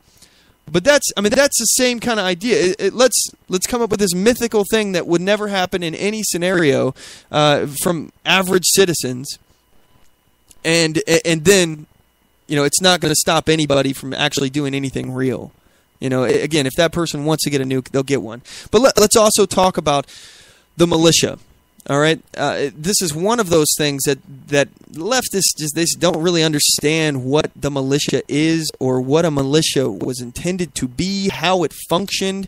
Essentially, what a militia was a National Guard kind of scenario where these people are responsible for the security of the state. All right, not the federal government. They could be levied to the common defense for the federal government, and that's why the Constitution says a well-regulated militia is necessary to the security of the state. This is why it's important for the state militias to be well-regulated, okay? Because it's important for us to have the ability to defend, to repel invaders. We don't want to just call the militia forward, which, by the way, consists of every able-bodied male capable of fighting. So you have a well-regulated militia. You have this infrastructure that's set up within each state. Each state is responsible for their own militia, and they can control the hierarchy, the rank structure, so to speak, of this, and regulate it. and have it be well trained and equipped and things along those lines. But if something happens, they call the rest. They call in the rest of the people who maybe aren't that trained. Maybe they've trained a little bit with the militia. This is what it was supposed to be, basically. The citizens are called to action. They get their guns that they supply, not the militia. It's not the state government giving you any guns. I mean, maybe if you don't have a gun, maybe they provide it for you. But for the most part, you were expected as a member of the militia to bring your own gun. So what guns were they expected to bring? Well, guns that were in common use of the time, according to the Supreme Court. That's the kind of guns that were meant, and guns that were intended to help, basically, in a fight, that could be used for the common defense. So it could be argued that, an AR-15 is obviously comparable to an M4. I mean, it doesn't have the select fire if it's not a full auto or semi or a burst fire weapon, but it can still be used for the common defense. So could a shotgun, by the way. But there's been some controversy over that according to the Supreme Court. We won't get into that. But the point is that you are supposed to come with your weapon of the common use at the time, and that could be useful at defending the country, the common good, the common defense. All right? That is what the militia was. It consisted of everyone, every able-bodied man. I think that, honestly, if we're talking about the defense of our country, I think that if women want to fight, they should be allowed to fight too. And it doesn't make any sense to say, no, woman, we don't need you here. You don't have a stake in this. Of course you do. We have foreign invaders coming. We need to repel. This is why the Constitution, by the way, and I'm not a constitutional scholar other than just what I study on my own time, and I've taken time to learn and understand things I didn't understand before. If you're not familiar, the Constitution does not authorize a standing army. It authorizes a navy, because the idea is that most invaders, especially when we're talking about nation-to-nation warfare, are going to be coming to our country, which is rather isolated, with a navy, more than likely. Or they're going to be coming here via the air. And if they get here and physically put their feet on the ground, it's the job of the Navy and the militia to coordinate to take them out. But if it's just a Navy battle, we need to have a standing Navy in order to repel any kind of naval attacks. A Navy is so important. The Navy is ridiculously important as far as security of a nation. Incredibly important. You can stop the invaders before they even get there if you have a strong Navy. Why would you not want to fight out on the open water as opposed to on your home turf? That's a last resort. You want to fight with a foreign invader there.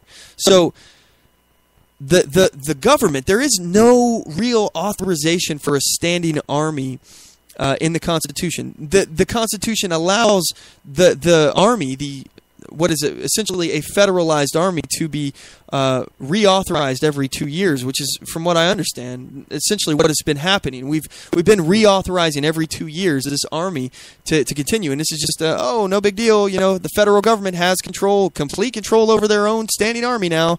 It's not really the way it was intended. Again, 2 years. It was only supposed to be used in a time of emergency. Oh, well, okay, we can raise federal troops, and if we have a time of conflict or something like that, we can raise these federal troops to aid the militia and maybe even replace the militia if we're acting in other interests, or even usurp the militia, essentially, where you're taking members of the militia and federalizing them and using them to fight for the common defense. This is the idea. But again, each nation has their own sovereignty. And by nation, I mean state. Each state within the United States, all 50 states, or as President Obama says, like 72 states, 55 states, something like that. Each state has their own autonomy when it comes to this. That's why it wasn't intended for the federal government to have a federal army or a federal military for more than 2 years at a time and extended as necessary. But basically, there was a point where it should have not been extended. If we're not under direct threat to the homeland, we shouldn't be having the federal government in charge of a military. The founders were adamant and are on record against being against a standing army. So I mean, it's incredibly important to note that we are going against what our founders wanted right now. They did not want a standing army. So, again, the right to defend yourself, according to the Second Amendment and the Supreme Court, at its core is your right to self-defense, which includes your right to defend your country from foreign invader. You were intended, as an able-bodied male, to bring your own weapon as a member of the militia, and that right to have your own weapon is enshrined in the Constitution, in our Bill of Rights, the Second Amendment. Your right to keep and bear arms shall not be infringed. This is such an easy and simple concept once you really understand it. I know it's convoluted, and I know it can get long, and I can get long-winded. Sometimes I say 20 words when 3 will do. I know. But the way I understand it is this way. And, I'm still working on my ability to convey these things. I'm hoping that I can find a way to show common ground between us and the anti-gunners on the left that will listen. I'm not interested in those who will not listen. I will not waste my time. Once I realize that you are beyond reason, I'm not going to waste my time. I'm not going to waste my breath. I will say we respectfully disagree, and I think that you just are, a bigger fan of Big Brother than I am. But agree to disagree. So, anyway, let's move on here. Let's see. I got some Twitter notifications here. Okay, Mark on Twitter says, hold on, he was on Fox and Friends, and I'm getting ready to post that. The full segment of Sheriff Brad on Fox and Friends saying he won't register guns if mandated. It's a 3-minute clip. We'll go ahead and play it right now. One Indiana sheriff says that President Obama makes good on a promise to issue an executive order requiring law enforcement to register guns. He would ignore it. Wow. That sheriff from Elkhart County, Indiana, Brad Rogers, joins us right now. Sheriff, we know the president has not issued this executive order, but why, in your mind, would you defy it should it come down? Well, the rhetoric that's occurring from anti-gun people, including the president, would suggest that something like this could happen. So, you got rhetoric like the president, just moments after the Oregon shooting, he comes on the air and says he's politicizing it, and then says that, quite frankly, we should be like other countries like Australia and Great Britain, both of which have banned and confiscated firearms. So you're on WNIT's Politically Speaking, and you impromptly asked, by the way, if this comes down, and if the president thinks he can do it, it's going to stop in my county. Now, you're a law enforcement guy. How do you rationalize defying what would be an executive order? Well, law enforcement officers take an oath of office just like any elected official or any government official.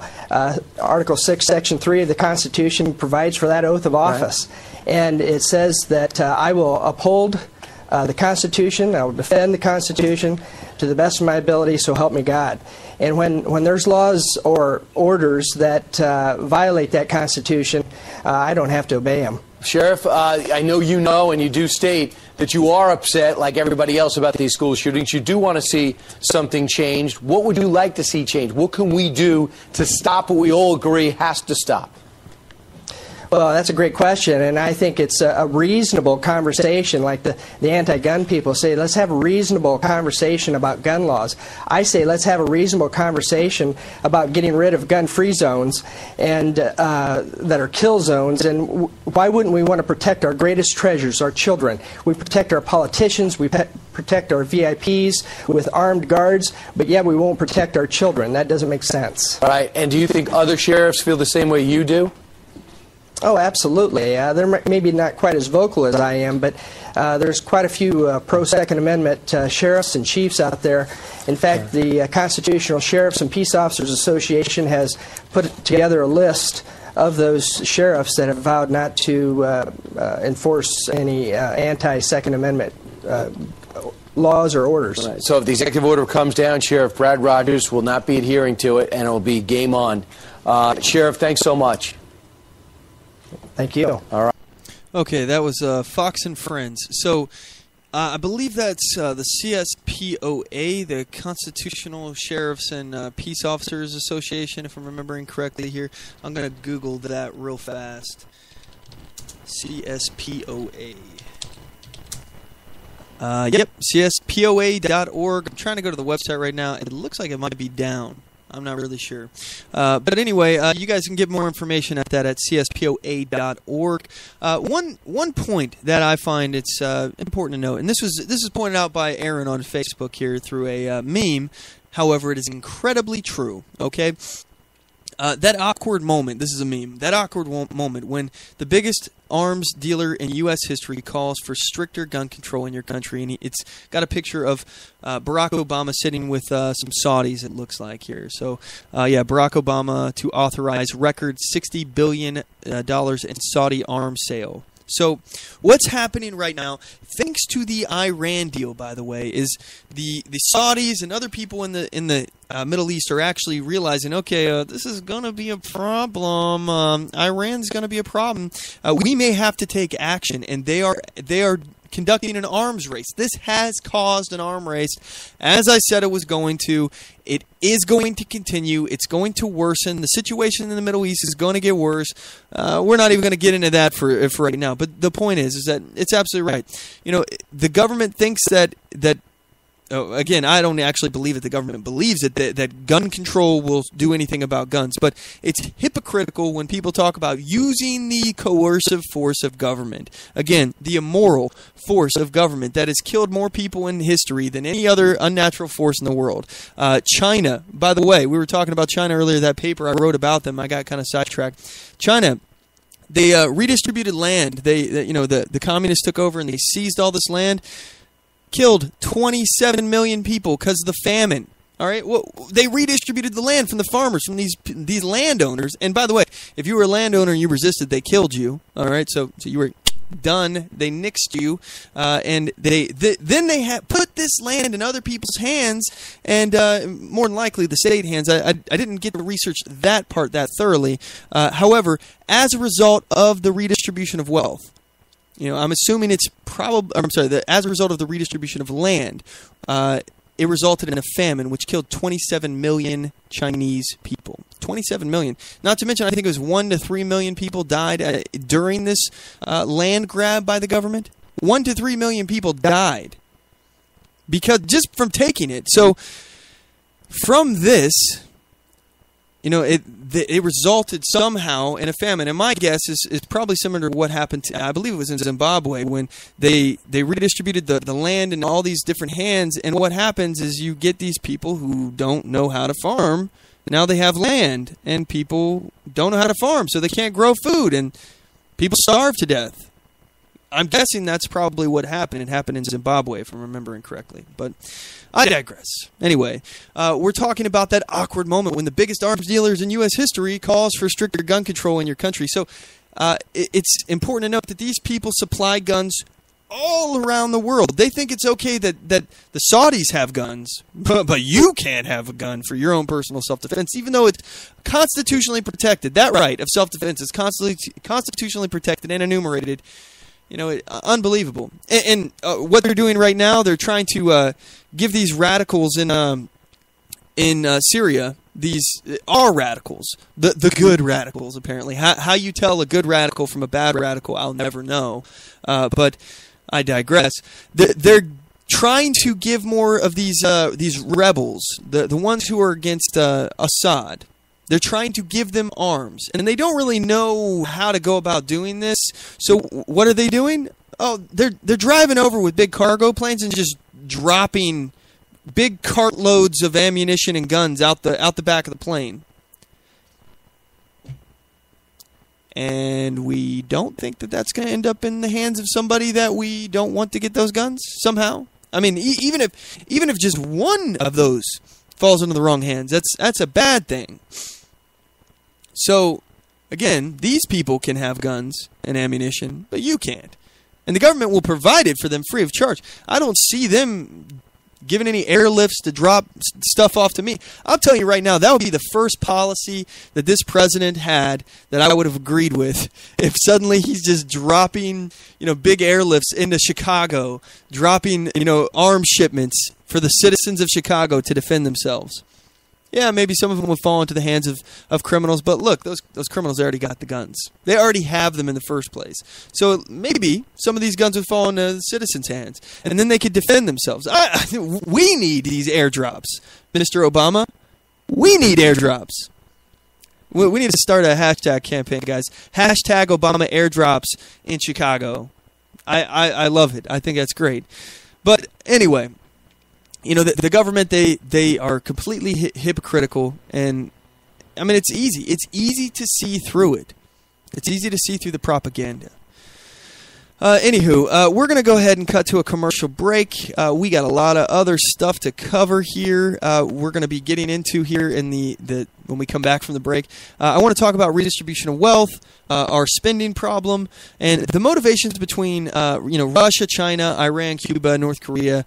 And if we have time, we're going to get to the Democrat debate recap. I hate to punish you guys with that, but I think some of the points that were made there need to be refuted because it's just idiocy. Pure. It was hard for me to watch this thing, by the way. I had a lot of problems watching this. So anyway, we're going to be right back after this break, guys. Don't go anywhere. I do solemnly swear that I will support and defend the Constitution of the United States of America against all enemies, foreign and domestic, and that I will bear true faith and allegiance to the same, and that I take this obligation freely without any mental reservation or purpose of evasion, pledging my life, my fortune, and my sacred honor. So help me God. Join us at oathkeepers.org.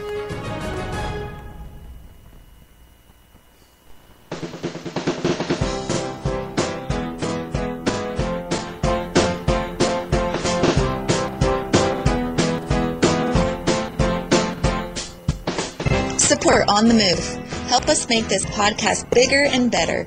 You can do this by going to our store and purchasing one of our hundreds of products. All designs are original and made for patriots like you. Just go to cafepress.com/onthemoveshow. We appreciate your support.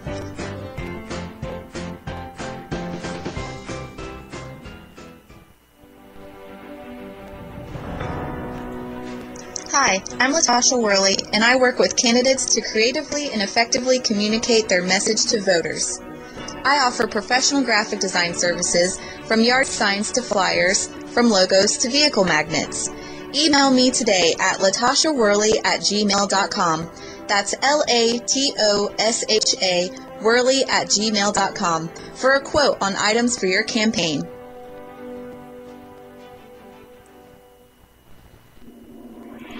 Broadcasting from deep within the heartland of free America, where liberty still shines bright.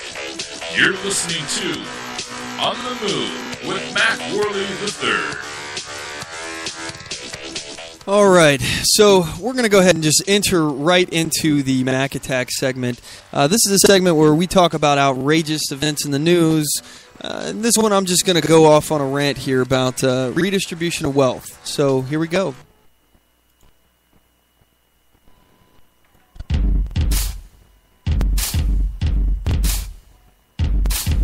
It's time for the Mac Attack!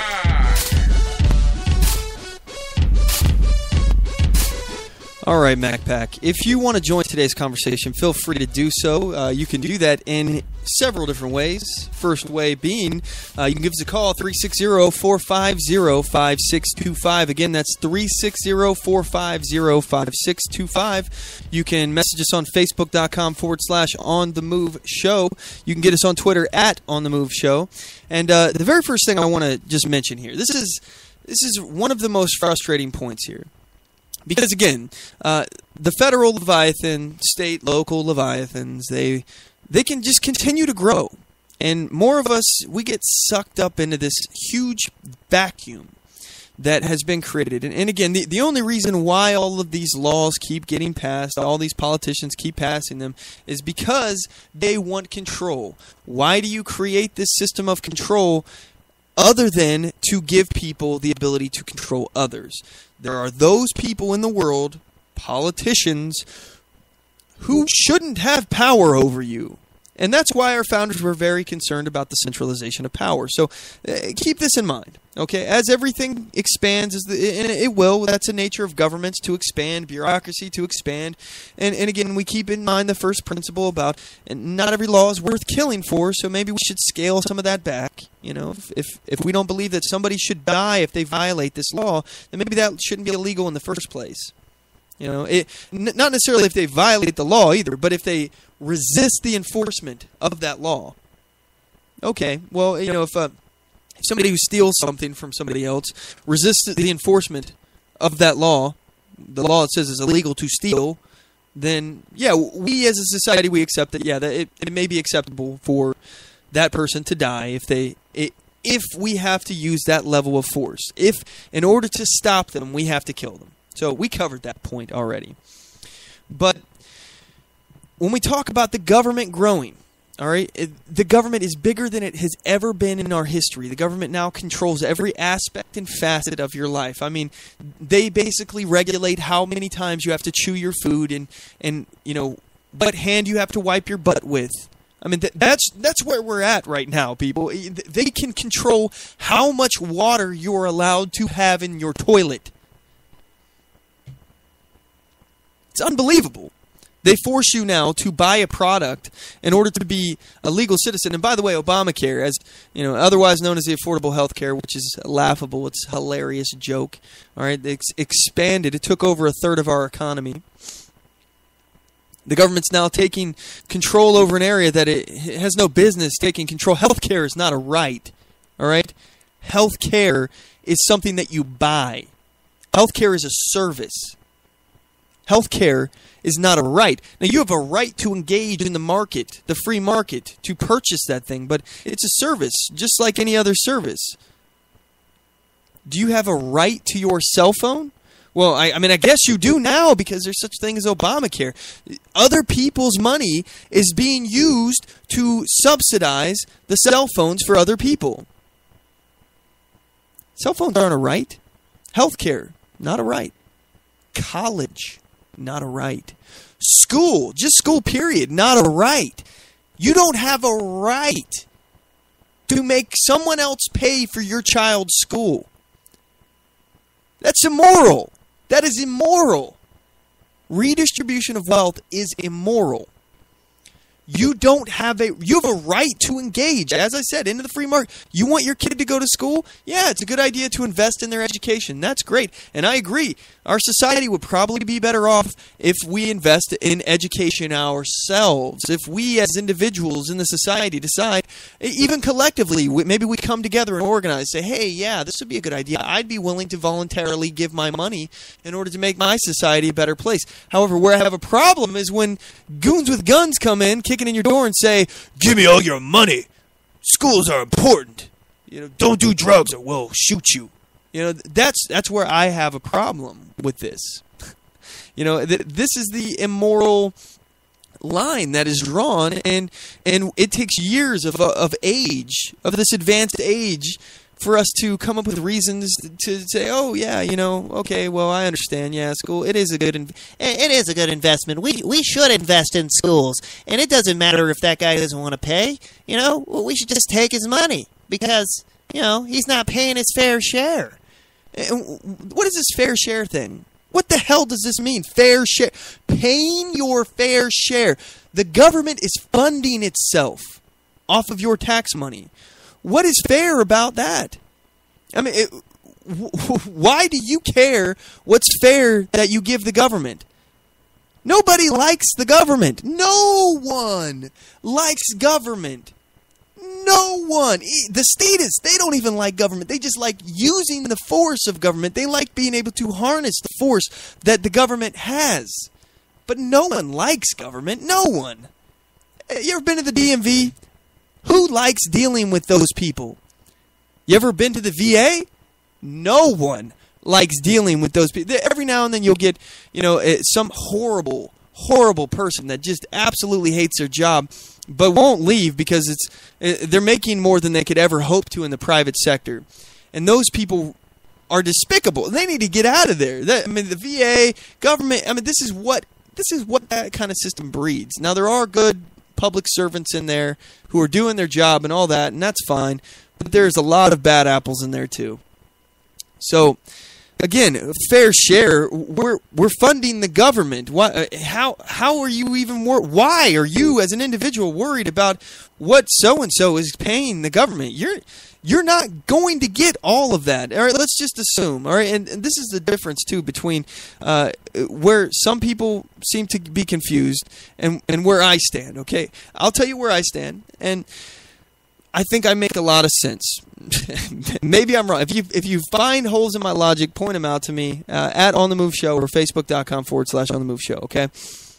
When we're talking about taxes or programs and all this other crap that the federal government is involved in, okay, what they're doing, and a good example would be the seatbelts, okay?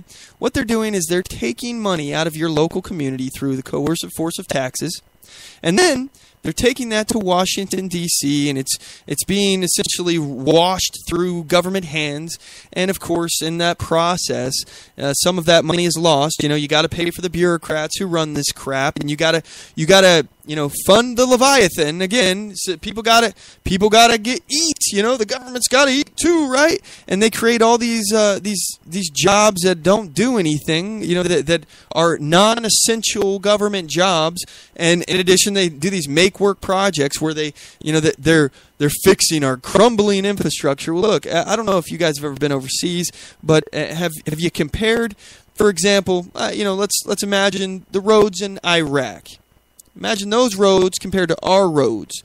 Yeah, I'm pretty sure our infrastructure isn't crumbling. We may have to maintain it, and that's not that big of a deal. Really, we can handle roads. I think we can handle roads without the federal government. But what the government is doing is they're taking the money. They take this money from your community, from everybody in the United States. From every community, they take your money out of your community. And then they bribe you and they say, hey, if you want to get money for these highways, you got to have seatbelt laws. And if you don't, then we're not going to fund you. They're bribing you with your own money to comply with something that they want. This money was already in your hands to begin with. And then they took it. And the money that you're going to get back is less than what they took because they have to pay their people to do the job of this thing. So, and then in addition, they're not necessarily funding 100% of your money to that program. They're funding it to things that may not necessarily help your community at all, like scholarships for clown college. That's a real thing, by the way. I heard years back the federal government was funding scholarships to clown college. Doesn't help your community, but your community's paying for it in some way. So they take this money and they bribe you with some of your own money back and say that they'll fund your highways so you can fix your crumbling infrastructure. However, it's just important to note that if they never took that money out of your community in the first place, you'd be able to use that money to repair these highways, and you wouldn't be forcibly coerced by the U.S. government to do something that you may not necessarily want to do, enforce a law that you may not necessarily want to enforce or agree with. Is it moral that if somebody doesn't wear a seatbelt, they could potentially be killed by the police because it's illegal, and if they resisted the police, maybe they gave them a ticket, and they're like, all right, now you got to put it on. No, I'm not going to do that. I'm only risking myself, my own safety. So somebody just doesn't want to do it. Do you think that person should be shot for that? Well, that's what the federal government thinks, because that's what the ultimate end, if you resist that law, which there's no victim. That's what they believe. And they perpetuate it and bribe you with your own money to believe it too. To enforce it yourself. They want you to enforce it. They want local and state police to enforce something that they want you to do. And they're bribing you with your own money, and you're getting less back than what you gave. If the government never took it in the first place, if the feds never got their grubby little fingers on it, you'd have more money in your own community to fix your problems. And we can do it without them. And more importantly, let's just point out here, the most important point in all of this, okay? Who is better capable of identifying the problems in your community? Who is better capable of determining how best to go about fixing a problem? Would it be the federal government, who is thousands of miles away in some cases, maybe hundreds of miles, maybe dozens of miles, depending, but let's say hundreds on average. Most people are at least 100 or more miles away from the federal government. Who is more inclined to be able to identify and know how to fix these problems? The federal government or the people in the local community? I think the answer is obvious. It's the people who are in that community who can identify better what their problems are and figure out what solutions to try, and if those solutions are working or not. And in addition, these people are the ones who have a stake in this. Guys in Washington, hundreds of miles away, they don't care. They don't care about your community, especially if you're not even one of their constituents, all right? Some federal congressman that represents Indiana is voting on something that affects people in Florida. That guy doesn't give a crap what Floridians, whatever you guys call yourself down there. If those guys are actually, being happy with their decision, their vote doesn't matter to him. He's only worried about people in Indiana because those are the ones who vote for him. He doesn't have a stake in that community. So again, it doesn't work. It's immoral.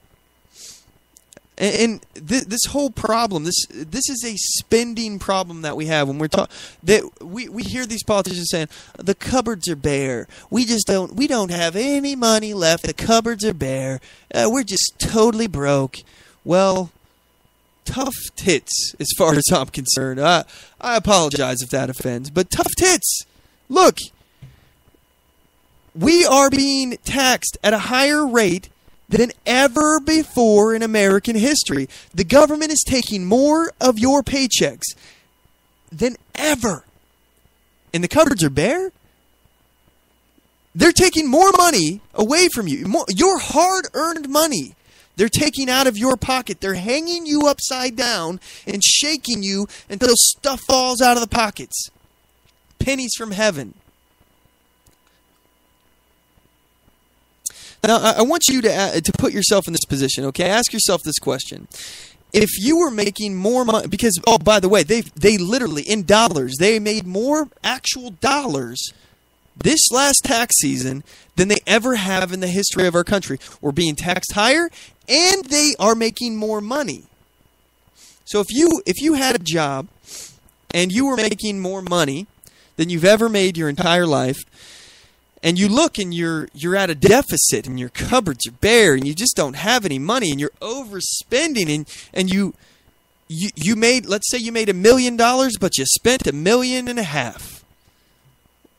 What's the problem here? Is it that you're not making enough money, or that you're just spending too much money? Of course, you're spending too much money. You're not living within your means. And this is the problem here in America. First of all, the government has expanded this redistribution of wealth program. They're calling things rights that are absolutely not rights, have no constitutional grounds to be considered rights. Like, again, your right to public education. You don't have a right to education.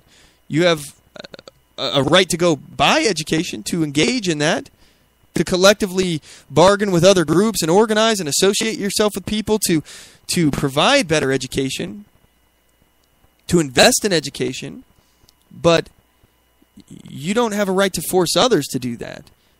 You don't have the right to other people's money, especially people who don't even have kids.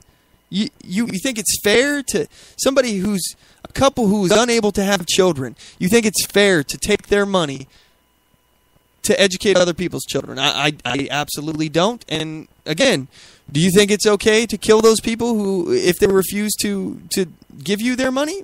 Is it okay to kill them? Well, then what makes you any different than the average burglar, / murderer?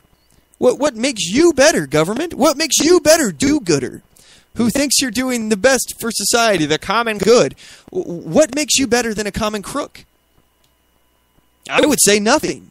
You've obfuscated morals. You have grayed the line. You've blurred the lines on what is moral and what is not.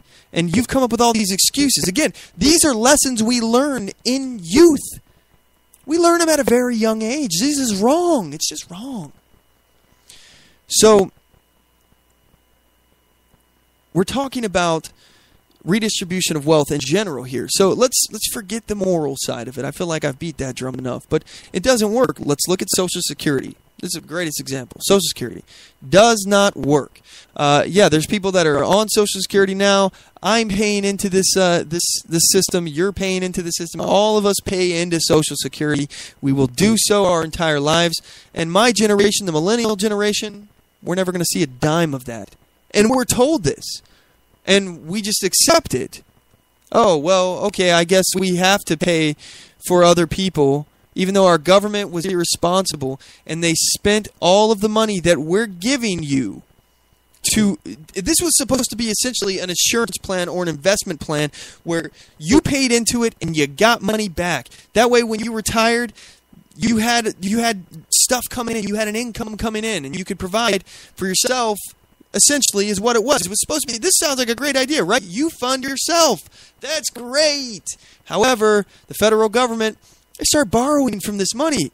They started putting IOUs in this thing. They start saying, oh yeah, sorry, I know we said that you would be paid all this money, but we're out of it. So what we're going to do is we're going to take the money that we're taking from people who are working now to pay for the payments of the people who we borrowed their money. We took their money. So we're not going to save. So what's going to happen is we're always going to use the money that's funding other people. And eventually, this program's just going to go tits up. I mean, that's where this will end up. And it's already admitted by the government. This isn't going to be around forever. It's going to fall apart at some point. It's just a matter of when. It's just a matter of when.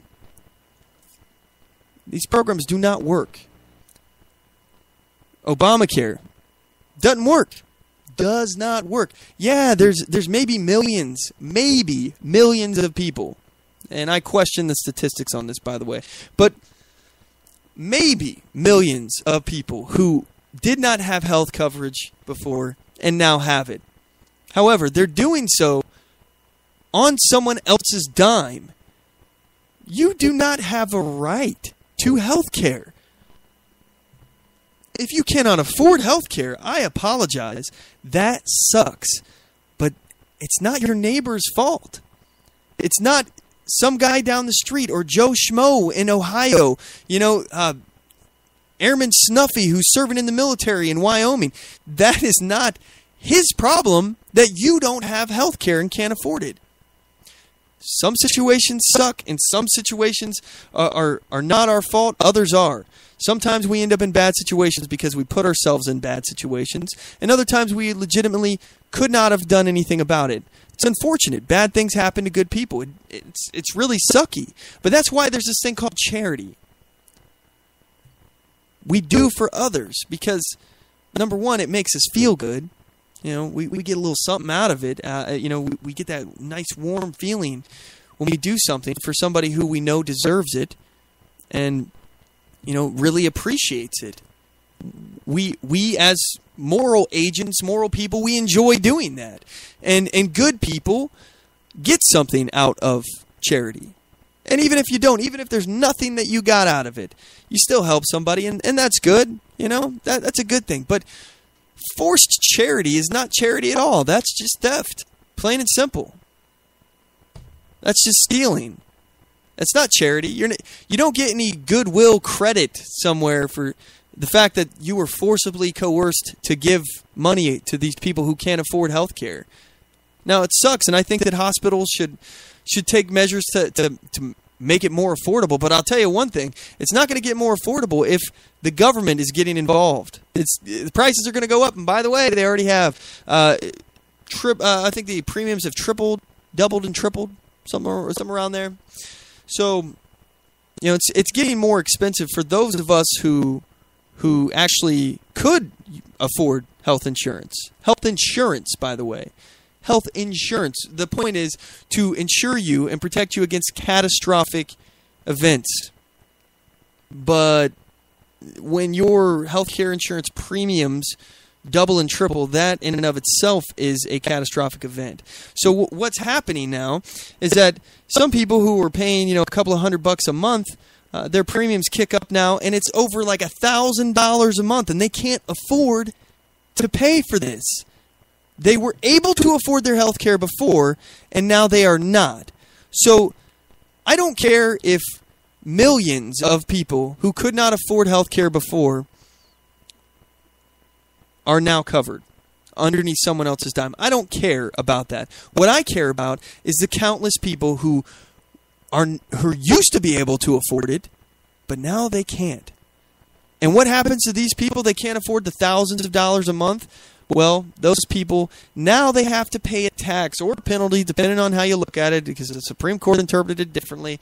But now they have to pay a tax. And I'm telling you, this is where this program, Obamacare, is going to come back and bite them in the butt. Is this individual mandate that you have to pay a penalty if you don't have health care coverage. Because people are going to get really upset when they realize, hey, I'm supposed to be getting tax money back. You guys owe me money. And then, your guy's like, oh, no, sorry. They can't give you that back because you don't have health insurance. You have to pay the penalty. People are going to get really upset about this. And countless Americans are being punished. They're being punished for not being able to afford something anymore that they could previously afford. It's unbelievable. Unbelievable. Anyway, so I feel like we've covered that in pretty good detail. If you guys have anything you'd like to add to that conversation, please give us a call. The number to the show is 360-450-5625. Again, that's 360-450-5625. We'll be right back after this commercial break. We're going to be entering into the third hour, which is our overdrive hour. Don't go anywhere. We'll be right back. Oath Keepers is a nonpartisan association of current active duty military, reserve, guard, veterans, peace officers, and firefighters who will fulfill the oath we swore, with the support of like-minded citizens who take an oath to stand with us, to support and defend the Constitution against all enemies, foreign and domestic. So help us God. Join us at oathkeepers.org.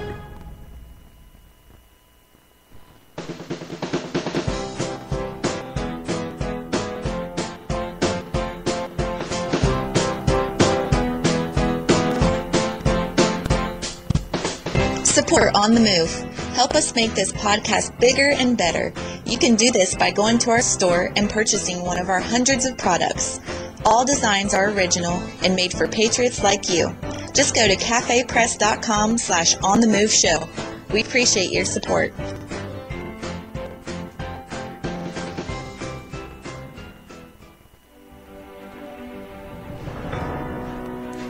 Hi, I'm Latasha Worley, and I work with candidates to creatively and effectively communicate their message to voters.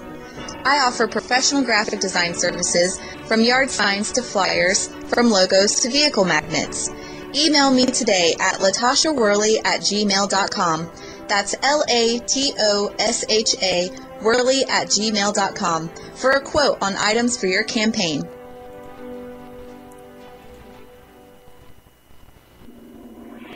Broadcasting from deep within the heartland of free America, where liberty still shines bright. You're listening to On the Move with Mac Worley III.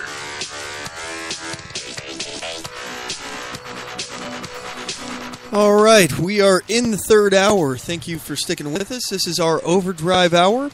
We'll see how much of this we need to take up here. Our topic for this hour here, at least the beginning of it, we're going to talk about what motivates Russia, China, Iran, Cuba, and North Korea.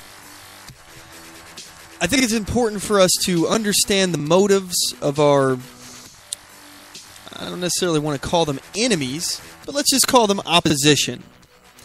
Opposition would be a good word.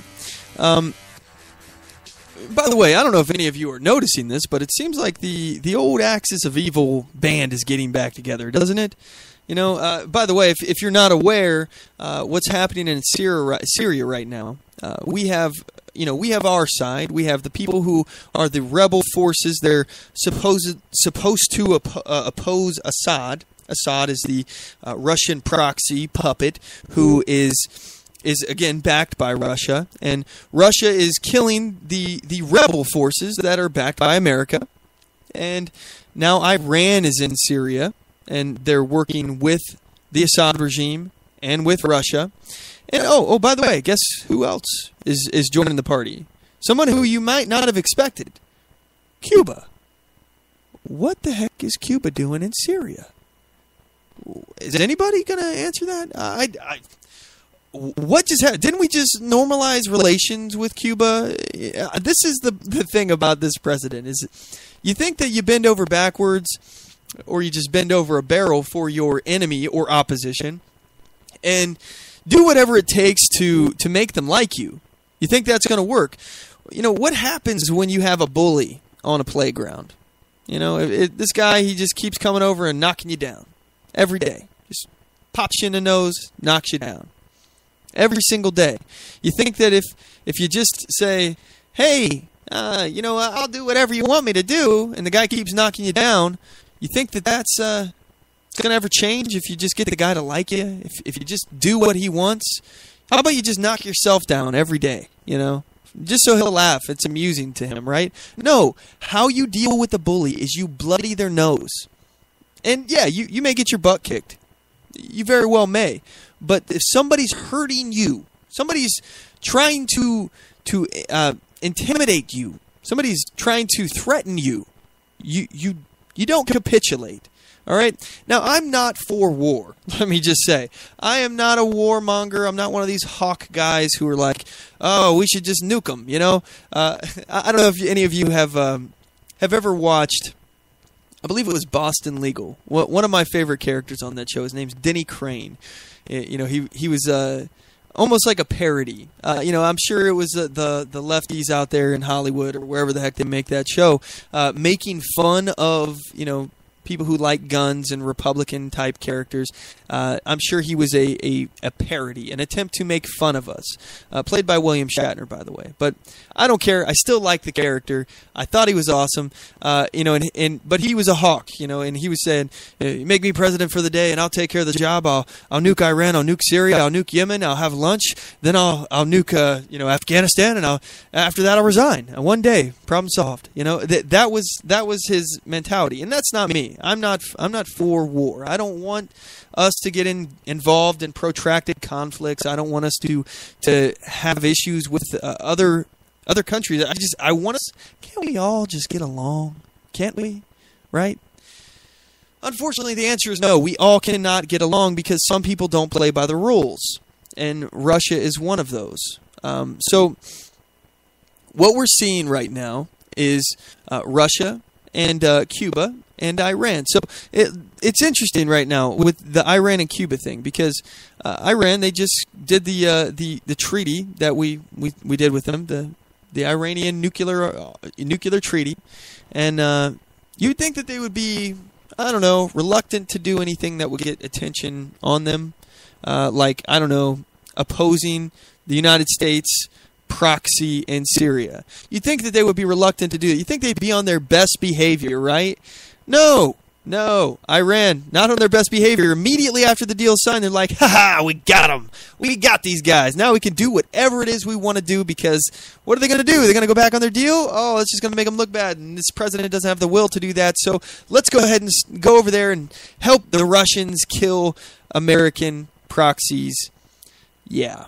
So that's what they're doing. And Cuba, we just normalized relationship with them. You think that they would not want to be doing something to get us upset as well, right? You think that, hey, we should be on good terms with them. Instead, they immediately go out and try to kill our interests in Syria. Now, granted, we probably shouldn't be doing what we're doing over there. If you look at, as far as sovereignty is concerned, what we're actually trying to do is destabilize the Middle East and essentially arm a coup against the Assad regime. Now, granted, Assad, not a good guy. He's a pretty dirtbag-like fellow. But I don't believe that anyone could argue that he is that he is not a stabilizing force, or at least was not a stabilizing force in the region. Yeah, he was killing his own people.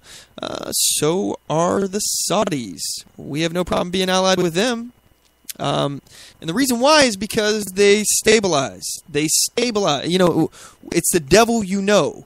When you destabilize these regions in the Middle East, like what we saw in Iraq, what we're going to see in Afghanistan if we pull out of there, you know, what we see in the other countries that we have already destabilized, it's the devil you know.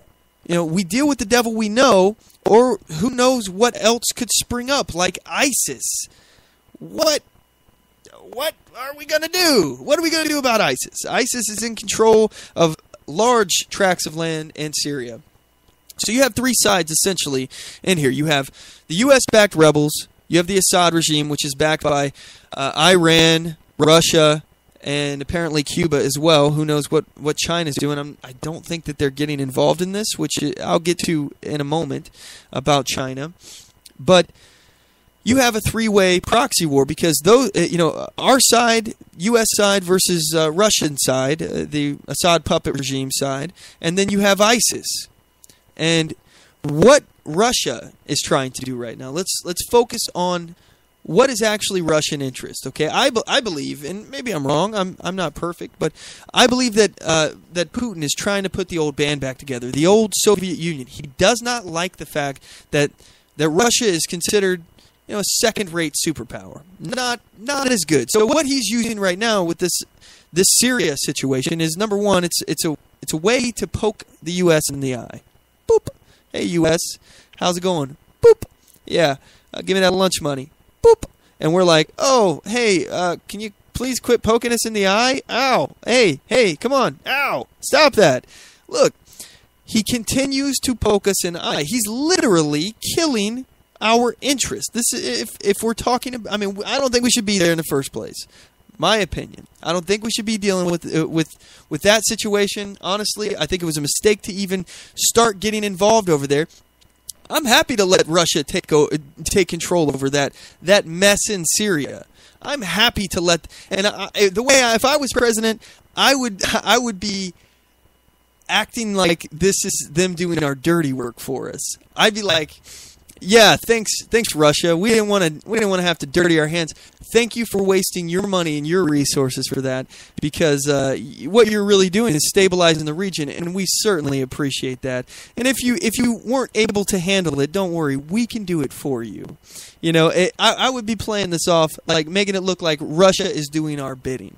That's the way I would do it. But I digress. Again, either way, we're in this binary choice where we have, and I steal that word from Buck Sexton liberally. Putin is trying to force us to get this binary choice where it's one side or the other. And if he eliminates the rebels, if he eliminates all opposition to the Assad regime, what we have left is we choose Assad or we choose ISIS.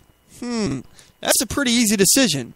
Assad or ISIS? Well, I'm going to choose Assad, if that's the case. If those are my choices. And things never work out really well when we're in those scenarios. So the answer is not to continue to undermine the Assad regime. Just get out of there. We should have not been there to begin with. My personal opinion. Now, if we want to go ahead and attack ISIS, that's a whole other thing. That's a whole other story.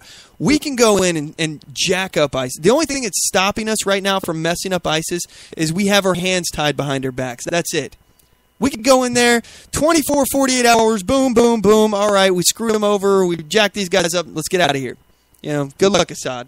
You know, we don't really care about you. We're not really doing this to help you, but we cannot have this destabilizing force affecting the world. We cannot.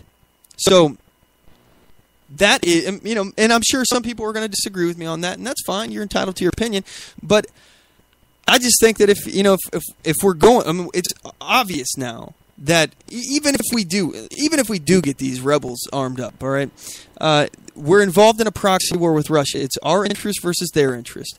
It doesn't seem like a situation that we want to be in. Do you guys want to have a proxy war in the Middle East over Syria? And in addition to that, do you really believe that any rebels that we arm up, it's not somehow going to turn around and bite us in the butt?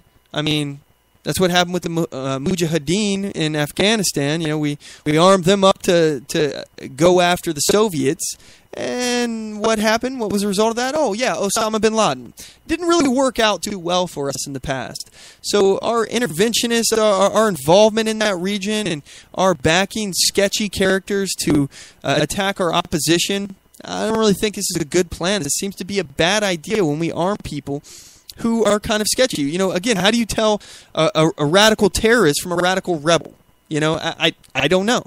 I don't know how to make this determination. There are groups that we could potentially arm, like the Kurds. I would be interested in looking at that because that would be a stabilizing force, and they're less inclined to want to kill us. You know, so I don't see any issue with that. But again, what do I know, right? So what is Russia's motivation? Russia's trying to put the old Soviet band back together. They're trying to get more influence in the Middle East, and they want us to drop out of this proxy war that we're in. And, you know, I will not lie to you guys. I know that it will make us look weak if we withdraw. If we say, oh, we're not going to get tangled up into this proxy war with you, good luck, Assad and Russia. I hope you guys find a way to stabilize this region.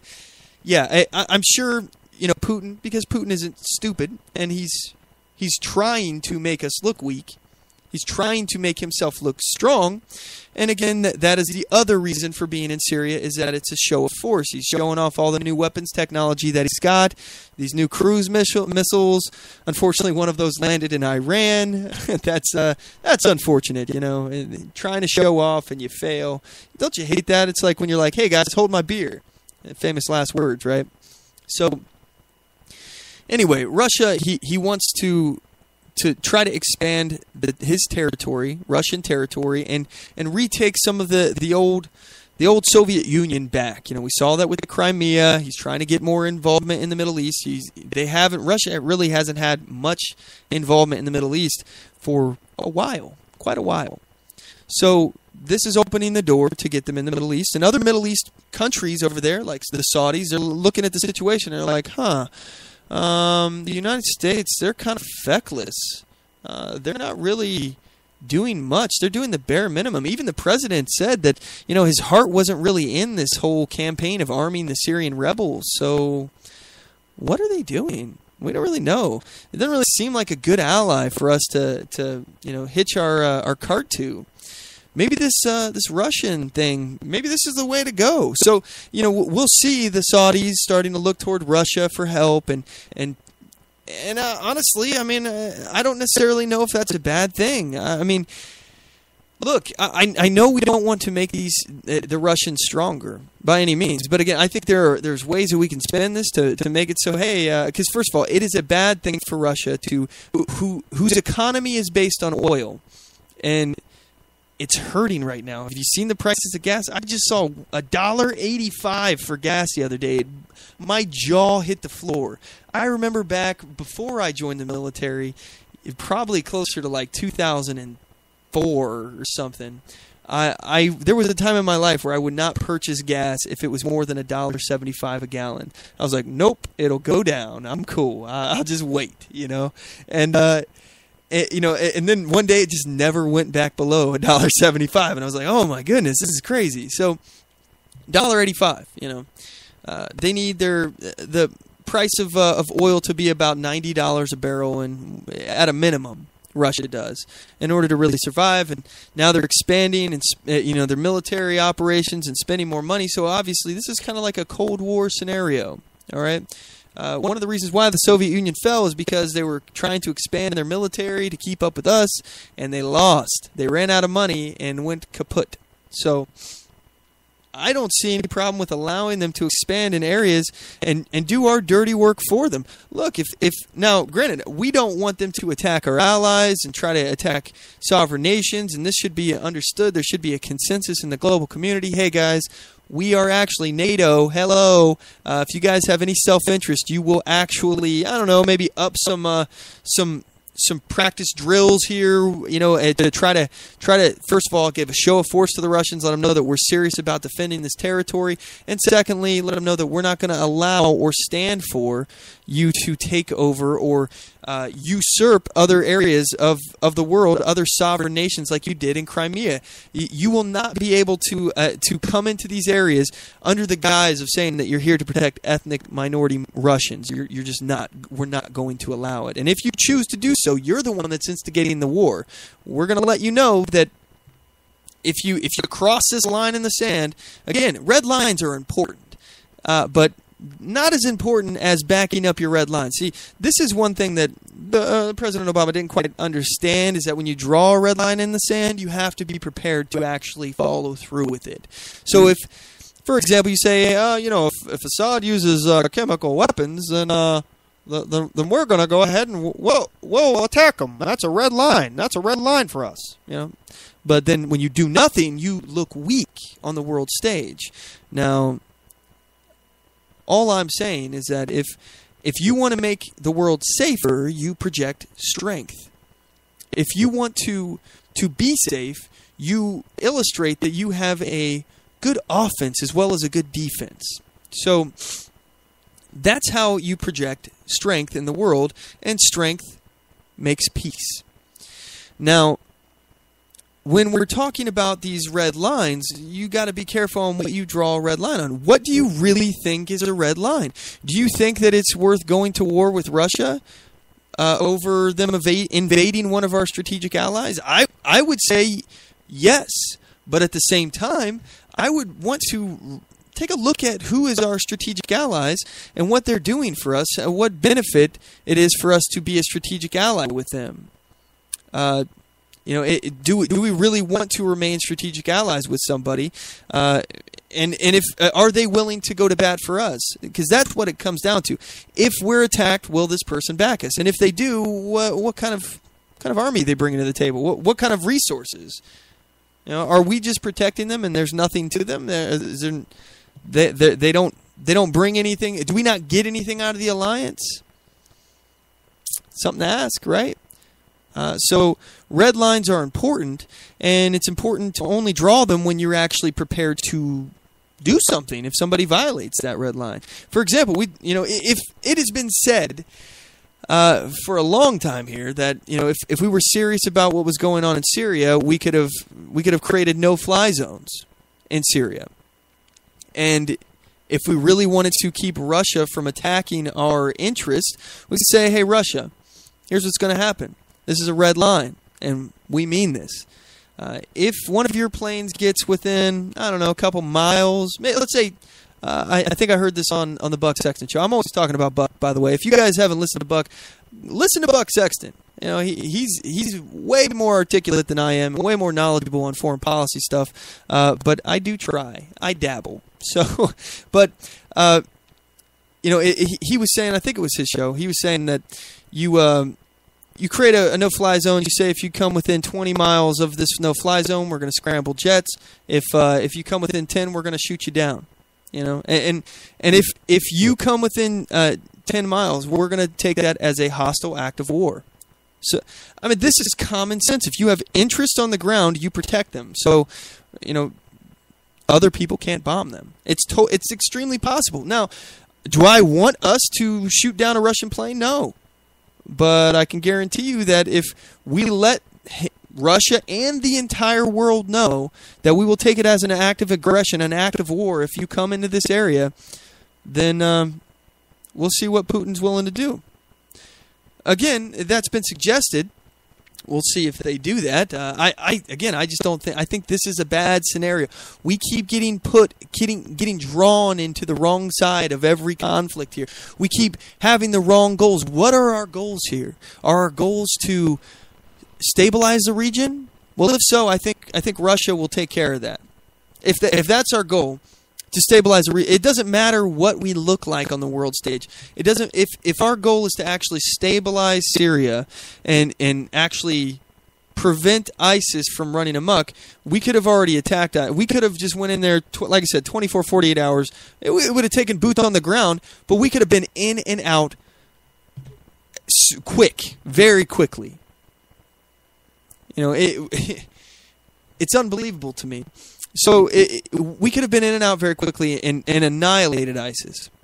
We could have also took a little bit more care when we were evacuating or leaving Iraq and not left millions, if not billions of dollars worth of weapons, ammunition, and equipment there behind for ISIS to take and now use against our interest and the Assad regime, which further destabilizes the area. So, all right, so Russia, that's kind of like their grand scheme, is to project power, to make us look weak, to try to seize as much territory as they possibly can, and obviously that is going to create problems. That's a global issue. We can't have a bad actor on the world stage just attacking sovereign nations. Now, granted, if it's sovereign nation, do we care? If it's a sovereign nation we don't care about, do we care if Russia does that? If not, okay, I'm just asking. If it's our ally and we care about that ally and we have a strategic alliance with them, then we have to back that. So at some point, if this bad actor starts trying to attack NATO countries that we have agreements with and things like that to protect, are we going to go to war with them over this? If we commit to this, that's what we're saying we're going to do. So if you don't go to war over that, then you just look weaker and you only encourage Russia, Putin, to continue to expand until you're backed in a corner. What are you going to do? I mean, this is what happened with the Nazis. Again, it's easy to make those correlations, but they kept expanding, and we appeased them. And that appeasement made us look weak and proved to Hitler that we weren't going to actually do anything, and the rest of the world wasn't going to do anything. Neville Chamberlain made that agreement. You cannot get peace by projecting weakness.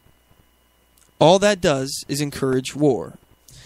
So that's where Russia is. So what motivates China? Well, let me tell you a little story about China. Okay, China has this peasant revolution. All right, I believe in 1911, the last Chinese dynasty fell, if I'm remembering correctly. They had it was basically an empire with emperors and all that good stuff. And in 1911, the empire falls. Then it's because of a lot of problems going on, but mostly it was a peasant revolution that occurred. There was a lot of civil wars that were happening at that time. Long story short, the last civil war that ended was between the nationalists and the communists. The communists ended up winning. So what they did is they established this government that basically is built around the Communist Party. The Communist Party, it's a one-party system. There ain't no other parties there.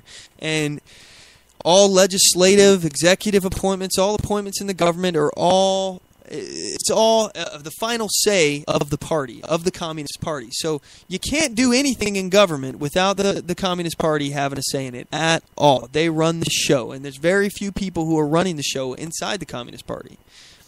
As you go up the echelons, there's fewer and fewer people in charge. So China has some very unique situations. All right, first of all, China realizes that the party has to continue to look good. The party can never be in question because they have a revolutionary history. So they understand that some people in China may, number one, be dissatisfied with the party, and number two, may have these revolutionary ideas because the country has a history of revolution. So they have to, number one, create stability. Number two, they have to make sure that the party is never in question. But really, that's the number one priority. The number one priority of the Chinese communists is to protect the party. That's the number one priority, to secure their power. And they have to do that by creating stability. So, and they have a very unique situation because they have the largest population over the world, over 1 billion Chinese people. So they have to be very careful about not creating any kind of instability, which is why they're concerned with having larger birth rates, which why they had these restrictive policies on how many people or how many children a couple could have. You could only have one child per family. Now they realize, okay, we got a problem with this because what's going to happen is very similar to what's happening with Social Security. And, you got more people because you have a declining population rate. For every 2 people, you're only producing 1 child. So you have a negative growth rate. So you have more people in the elderly generation who are going to be retiring and relying on other people to provide for them, and there's less people that are actually pulling this economic cart. So they realize this is going to be a problem for us. So let's up it to 2 kids per family. I believe there are some stipulations along with that in China. I think it's if you were a child of an only child of a family. If you were the only child, you're allowed to have 2 children, I believe. So China is all about stability, and they want to make money, but they want to control that money. Every bit of commerce that comes in there, it's pretty much government regulated. Everything's being washed through government hands, and there are some free market ideas that are happening over there, and it's interesting to see how capitalism is being affected over there. However, it's not really pure capitalism. There's no such thing as a free market in China. But people are starting to get a taste of entrepreneurship, which I believe is one of the gateway. It's like a gateway drug, capitalism. It's a gateway. It's the hard stuff. That's what it is. And entrepreneurship is a gateway drug to capitalism. So and free market. So once you get a taste of it, you want more. So that's my hope anyway. But I found some academic studies. I was working on this paper about China, and they were talking about how people who have a history with their parents, or they have some kind of history with entrepreneurship, they look at it. They look at capitalism in a better light. So I think that's important to note. So anyway, that's China. They want to keep everything stable. They want their economy to grow. They have to continue growing their economy because here's another important thing too. If their economy falters and their economy is not growing, and their economy isn't growing to keep up with their growing population, if they don't have enough jobs for the people of their country, again, over 1 billion people, they cannot have these unemployed people unhappy and full of malaise about their situation, and therefore they could turn towards some kind of revolutionary ends and throw the Communist Party out. So they really have to focus on their economy, and they have to keep things stable in order to secure the party. That's their goals. So the question to you with China, all right, I don't really perceive China to be a huge global threat. They're more concerned about securing their area of responsibility, areas that they have historically fought over, disputed territories, things along those lines. They're going to continue concerning themselves with that, but I don't think that they're expansionist, whereas I believe Russia is. But my question to you is, first of all, they have a strategic alliance with Russia. It's important to note. And they're communists, so you can imagine how Russia feels about them. Probably pretty buddy-buddy. But also, the question that you need to ask here is if China is concerned about stability, and that's their number one thing, because they cannot and will not allow their country to become destabilized. They will be ruthless as they have to be with their own population. They've shown throughout their history that they have no qualms about killing their own people. Again, 27 million people died in the famine caused by the redistribution of land, and they killed 1 to 3 million landowners in order to take this land and redistribute it to others. So they don't have any problem with killing over 30 million of their own people. And by the way, this time period is referred to as the Great Leap Forward. The Great Leap Forward by the Chinese. This is a Maoist idea. This is a great leap forward to kill all of these people. This is why I have a major problem with NBC or MSNB crazies.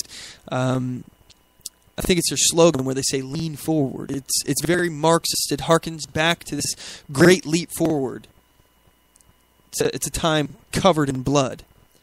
So, who do you think China is going to back, or what do you think China is going to do if Russia and us are involved in some kind of war? If Russia expands and it's us versus NATO, and us and NATO versus Russia, who do you think China is going to back? Because Russia's their neighbor.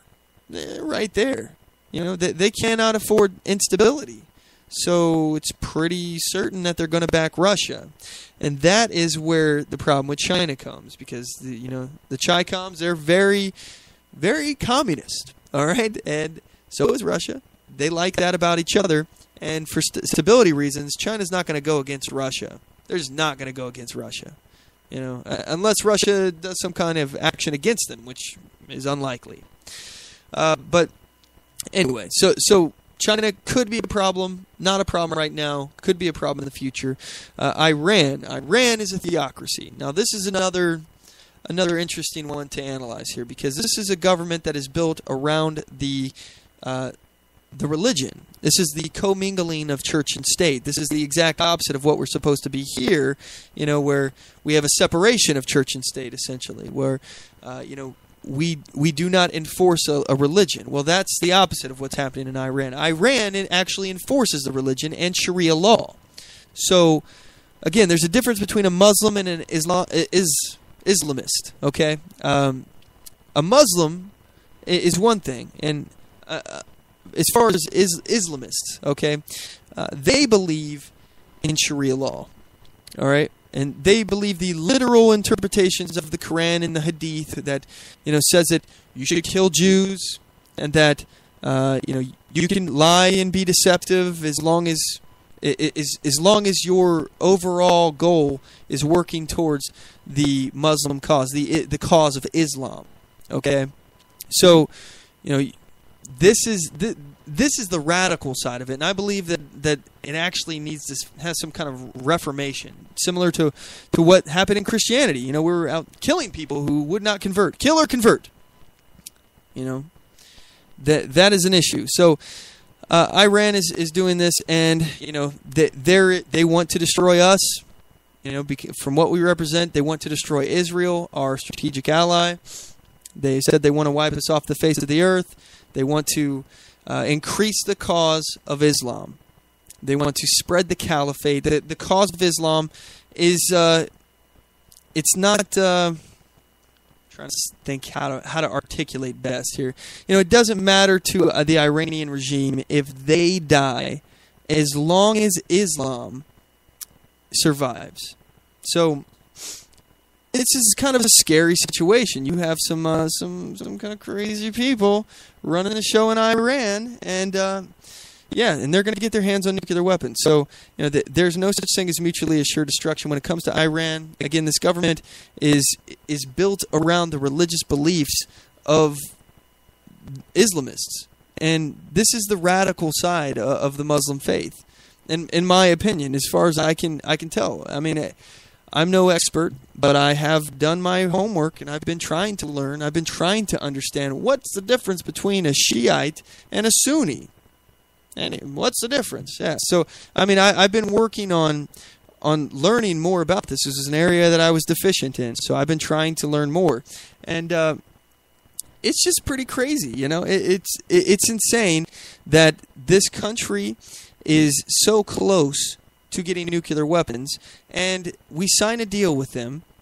All right, this deal was supposed to, according to our president, delay them from getting nuclear weapons. I don't believe that will even be the case. But even the left is saying that if Iran gets nukes, they'll kill us. They understand and agree that if Iran gets nukes, they'll kill us. So that point is not up for debate. We all understand that Iran will kill us if they get nukes. But yet we're giving them billions of dollars, and immediately following the deal that we had with them, they go and attack our interests with Russia, in combination with Russia and Syria. Okay, that's not a red flag. And then, even worse, they potentially violated a UN resolution that prohibited them from missile testing, which they just did. They just tested a missile. All right, they're supposed to be testing no missiles. What are you doing, Iran? What are you doing? You just violated a treaty. All right, people are saying allegedly violated a treaty. Okay, I don't have all the information. We'll say allegedly, but they did it. Those guys did it. Those guys violated the treaty, and they're testing stuff that they're not supposed to be doing. And why are we under the impression that they're not going to violate the treaty that they just signed with us? They just violated that treaty. What makes you think that they're going to respect this treaty? In addition, all the other crap I've told you guys about. They got up to, I think it was 24 days, if I'm remembering correctly, to submit to these inspections. And oh, by the way, according to the deal, they inspect themselves. These Iranians will send us pictures and all the tests of all the stuff that they're doing, and we're supposed to take their word for it.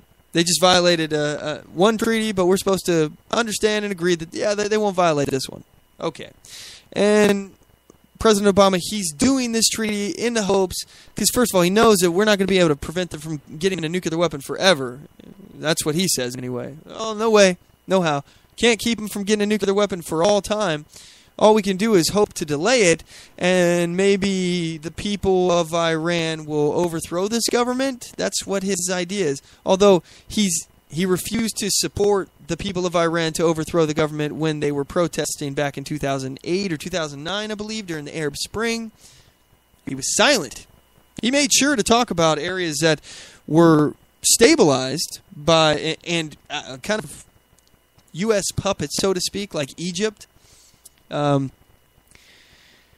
He made sure to cause issues to destabilize and support movements that would definitely destabilize the Middle East and have proven to destabilize the Middle East. So, but he said nothing about Iran. So we're supposed to believe that the Iranian people are going to overthrow their government when they tried already, and we didn't support them, and now they realize, oh, we're not serious about this. And we're supposed, if that doesn't happen, if the people of Iran don't overthrow their government, then we're supposed to believe that the government itself, built around this theology that is essentially a death cult. What? How, are we really going to believe this? It's crazy talk. That's what it is. Okay, so that's Iran. That's Iran's motivations. What about Cuba? Well, Cuba, let's talk about Cuba and North Korea essentially hand in hand, because I feel like there's some similarities. Yeah, geopolitics is complicated, and yeah, I know I'm going to streamline this and dumb this down, but essentially what this is these are authoritarian regimes. And what's the number one goal of an authoritarian regime? Similar to China, but China is a unique situation because of the huge population and the one-party system. Is control. The main thing that they want is control. They have to control the economy. They have to control everything. They have to have the monopoly on force.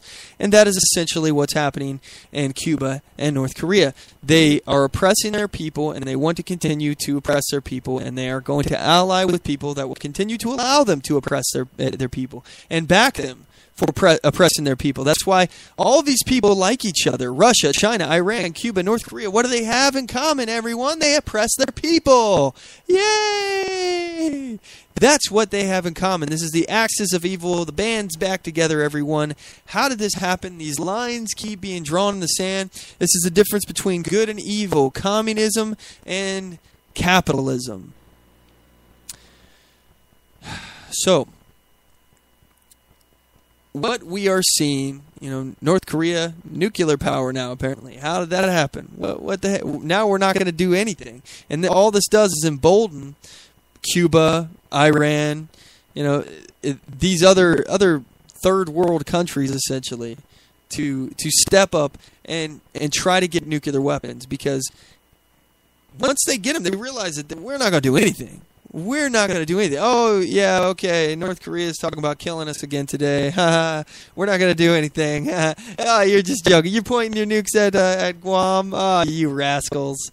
You dirty rascals. How dare you? Oh, no, we're not going to do anything. No. But, Kim Jong, Un or Il, whichever one's over there today. I don't remember which one, but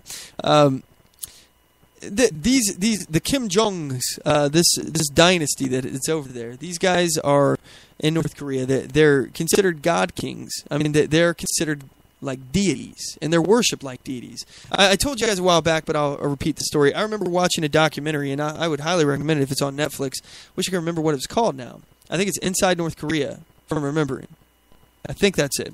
Anyway, these doctors, they go over into North Korea, and because of the oppression that is put on these people and the horrible conditions, the government restraining free trade and free markets and freedom, period, these people are literally starving to death, because this is what governments do, is they don't care about the people. Again, this is the whole idea of redistribution of wealth, giving the government more power, centralizing more power. They don't care about you. The Affordable Health Care Act does not care about you. Now you are penalized for not being able to afford to have health care insurance. Of course, everybody would want health care insurance if they could have it, but if you can't afford it, you're going to get taxed for it? Okay, but anyway. So in North Korea, these people are being literally starved to death. And as a result of the poor nutrition that they have, many people are going blind. Young people, children, are going blind, as well as elderly, and people are blind from their youth and stay blind for their entire life. So one of these doctors, he'd basically been begging the North Korean leadership to allow him entry into North Korea in order to perform surgeries for the blind that are there. And basically, they want to remove this lens from the eyeballs of these people. It's like it gets like this, because of the lack of nutrition, it gets this milky kind of lens that obstructs the view, and they can't see anything, and that's why they go blind. So there's a surgery that he could do, cut the eye open, pull the little lens out. I don't know if they put a new lens in or not. I can't remember that part. But anyway, once you do it, these people, they bandage them up, and then after it heals, take the bandages off, and they can see.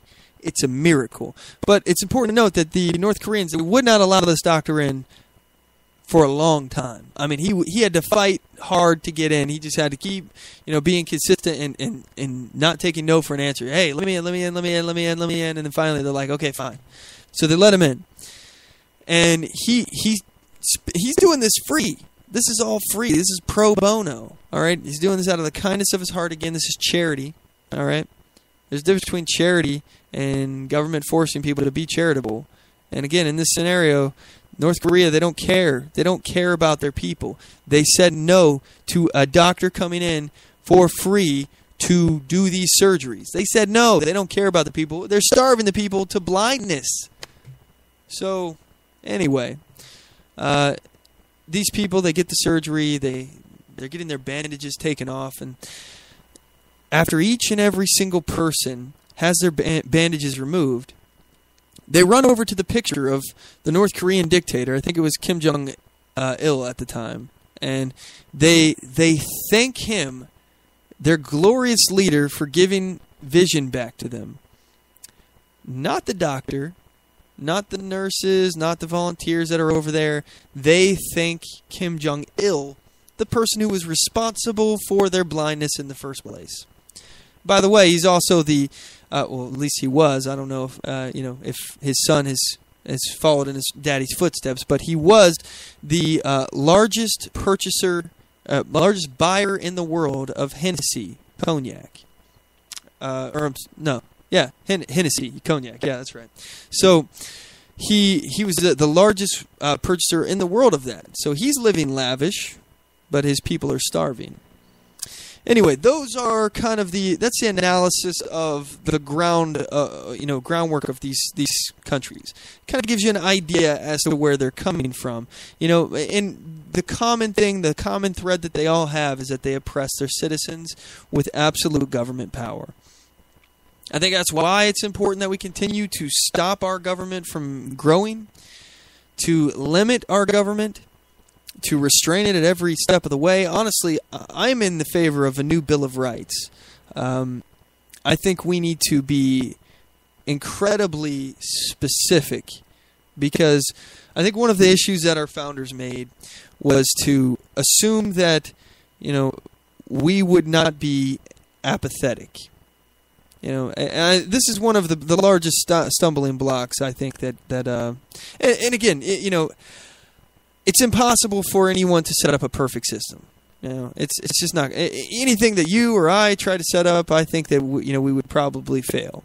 But in the long run, if people continue to be apathetic. But in an ideal world, I'd love to be able to just be very specific with the new Bill of Rights or something, and say exactly what have your definition of each amendment or something, like the right to keep and bear arms shall not be infringed, and then you define each and every word what a right is, in a subsection of the Constitution or something.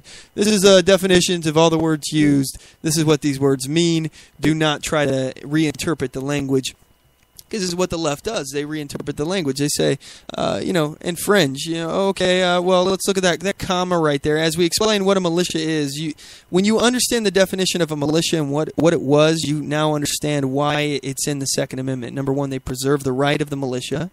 So they acknowledge that, states have a right to preserve themselves and have their own militias.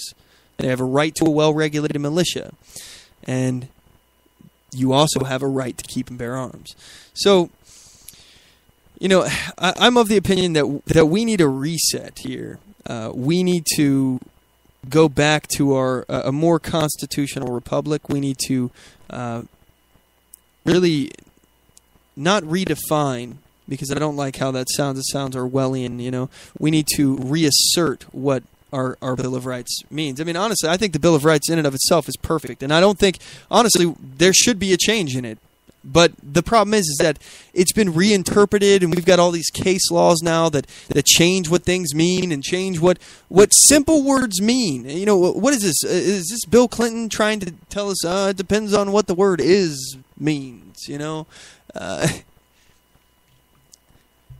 It's unfortunate that we even have to play this game, but I think that we have to figure out a way to either, number one, fix our country and get back to a constitutional republic through a reset, but actually the most important one, and ultimately any changes made to the Constitution, any new Bill of Rights, none of that would even matter. We would be fine if we would just fix this one thing.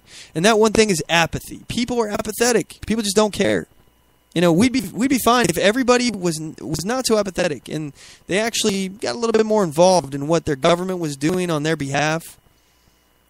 I'm just spitballing here, but look, it just amazes me that people don't care. People don't care. You may not care about what the government is doing on your behalf, but I'll tell you, the government cares about you. Politics cares about you. And I think if we all paid a little bit more attention to what these people are doing, supposedly on our behalf, not only would we be appalled, but we would be able to stop it. It's incredibly important that we realize that the government is acting. If we're actually sticking to the constitutional principles here, okay, the Declaration of Independence as well. If we believe in the idea of popular sovereignty, which I think we do, I think I do, where the government governs through the consent of the people, and the reason why we have a constitution is to protect the rights of the minority and individuals.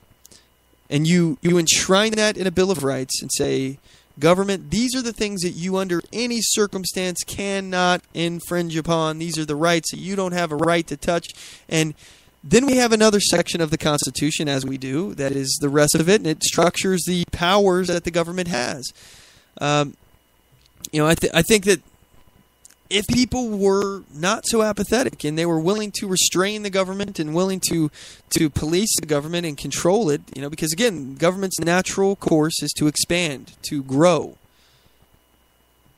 So you have to have somebody there to prune it back. And that's the informed citizenry, the populace.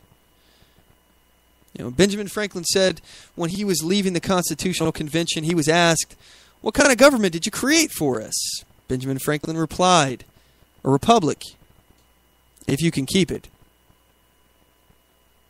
This is where we are at now. We are inch by inch, step by step, we're losing the republic.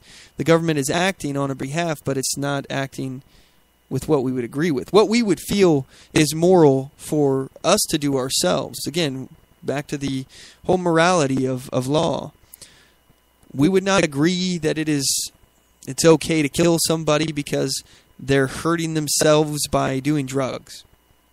We would not agree with that. We would think that that's immoral. We would think it's also immoral to kill somebody who just possesses drugs. That would also be immoral. But yet we accept that if they resist the law, that they should be killed. We accept apparently as a society now that it's okay if somebody wanted to fight the government because they didn't want to wear a seatbelt. That would be okay too. I don't think these are okay, and I don't think that a moral person, a logical, reasonable person, average person would be willing to pull the trigger on most of the laws that we have that our law enforcement agencies are enforcing here in this country. I think most people would not be okay with pulling the trigger on perpetrators of those laws. I think we need to really readdress, we need to reset, we need to refocus. What's important here? What is our economic policy? What do we believe? What are we doing? What is America? Is it the land of free crap? Your pit stop to wherever else you want to go, and you can just come here and get as much free crap as you want? Is that what we are? That's not the America that I know.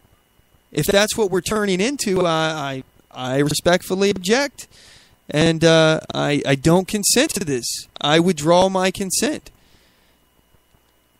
But if America is the land of opportunity, the land of freedom, a land that if you have merit, you can succeed. If you have merit and a little bit of luck, you can succeed. If you're willing to work hard, you can succeed in this country. And if you come upon hard times, crap, that sucks. Happens to the best of us. But you can count on your friends and your neighbors to help you and give you a hand up, not a hand out. As long as you're willing to work for it. Now, no one's going to come and kick in their door and make them. But should they? I don't think so. Anyway, that's my rant, everybody. I hope you guys enjoyed the show. We're wrapping up here. We were not able to get to the Democratic debate recap. You guys are welcome. we had other stuff to talk about, but yeah, there's a lot of stuff that happened in that was just outrageous, especially the conversations with Bernie Sanders and talking about the banks and all sorts of stuff. In redistribution of wealth and gun control. Oh my God, gun control was crazy. So, but I digress. We're not going to talk about that today. Anyway, if you guys would do me a favor, I would certainly appreciate it. If you have made it this far in the program, first of all, my hat's off to you. You are the tip of the spear, MacPack. Thank you so much. And secondly, if you would please share the show. If you would share this show around, the link on Spreaker.com/OnTheMoveShow to the show there, or when I later share the YouTube video of the show that gets transferred, if you would share that, I would certainly appreciate it. If you would subscribe to us on YouTube.com/OnTheMoveShow, I would appreciate that as well. And the most important thing here, you can share the show, and that's the most important thing. But the second most important thing that you can do to help us out here is to follow us on Spreaker.com/OnTheMoveShow.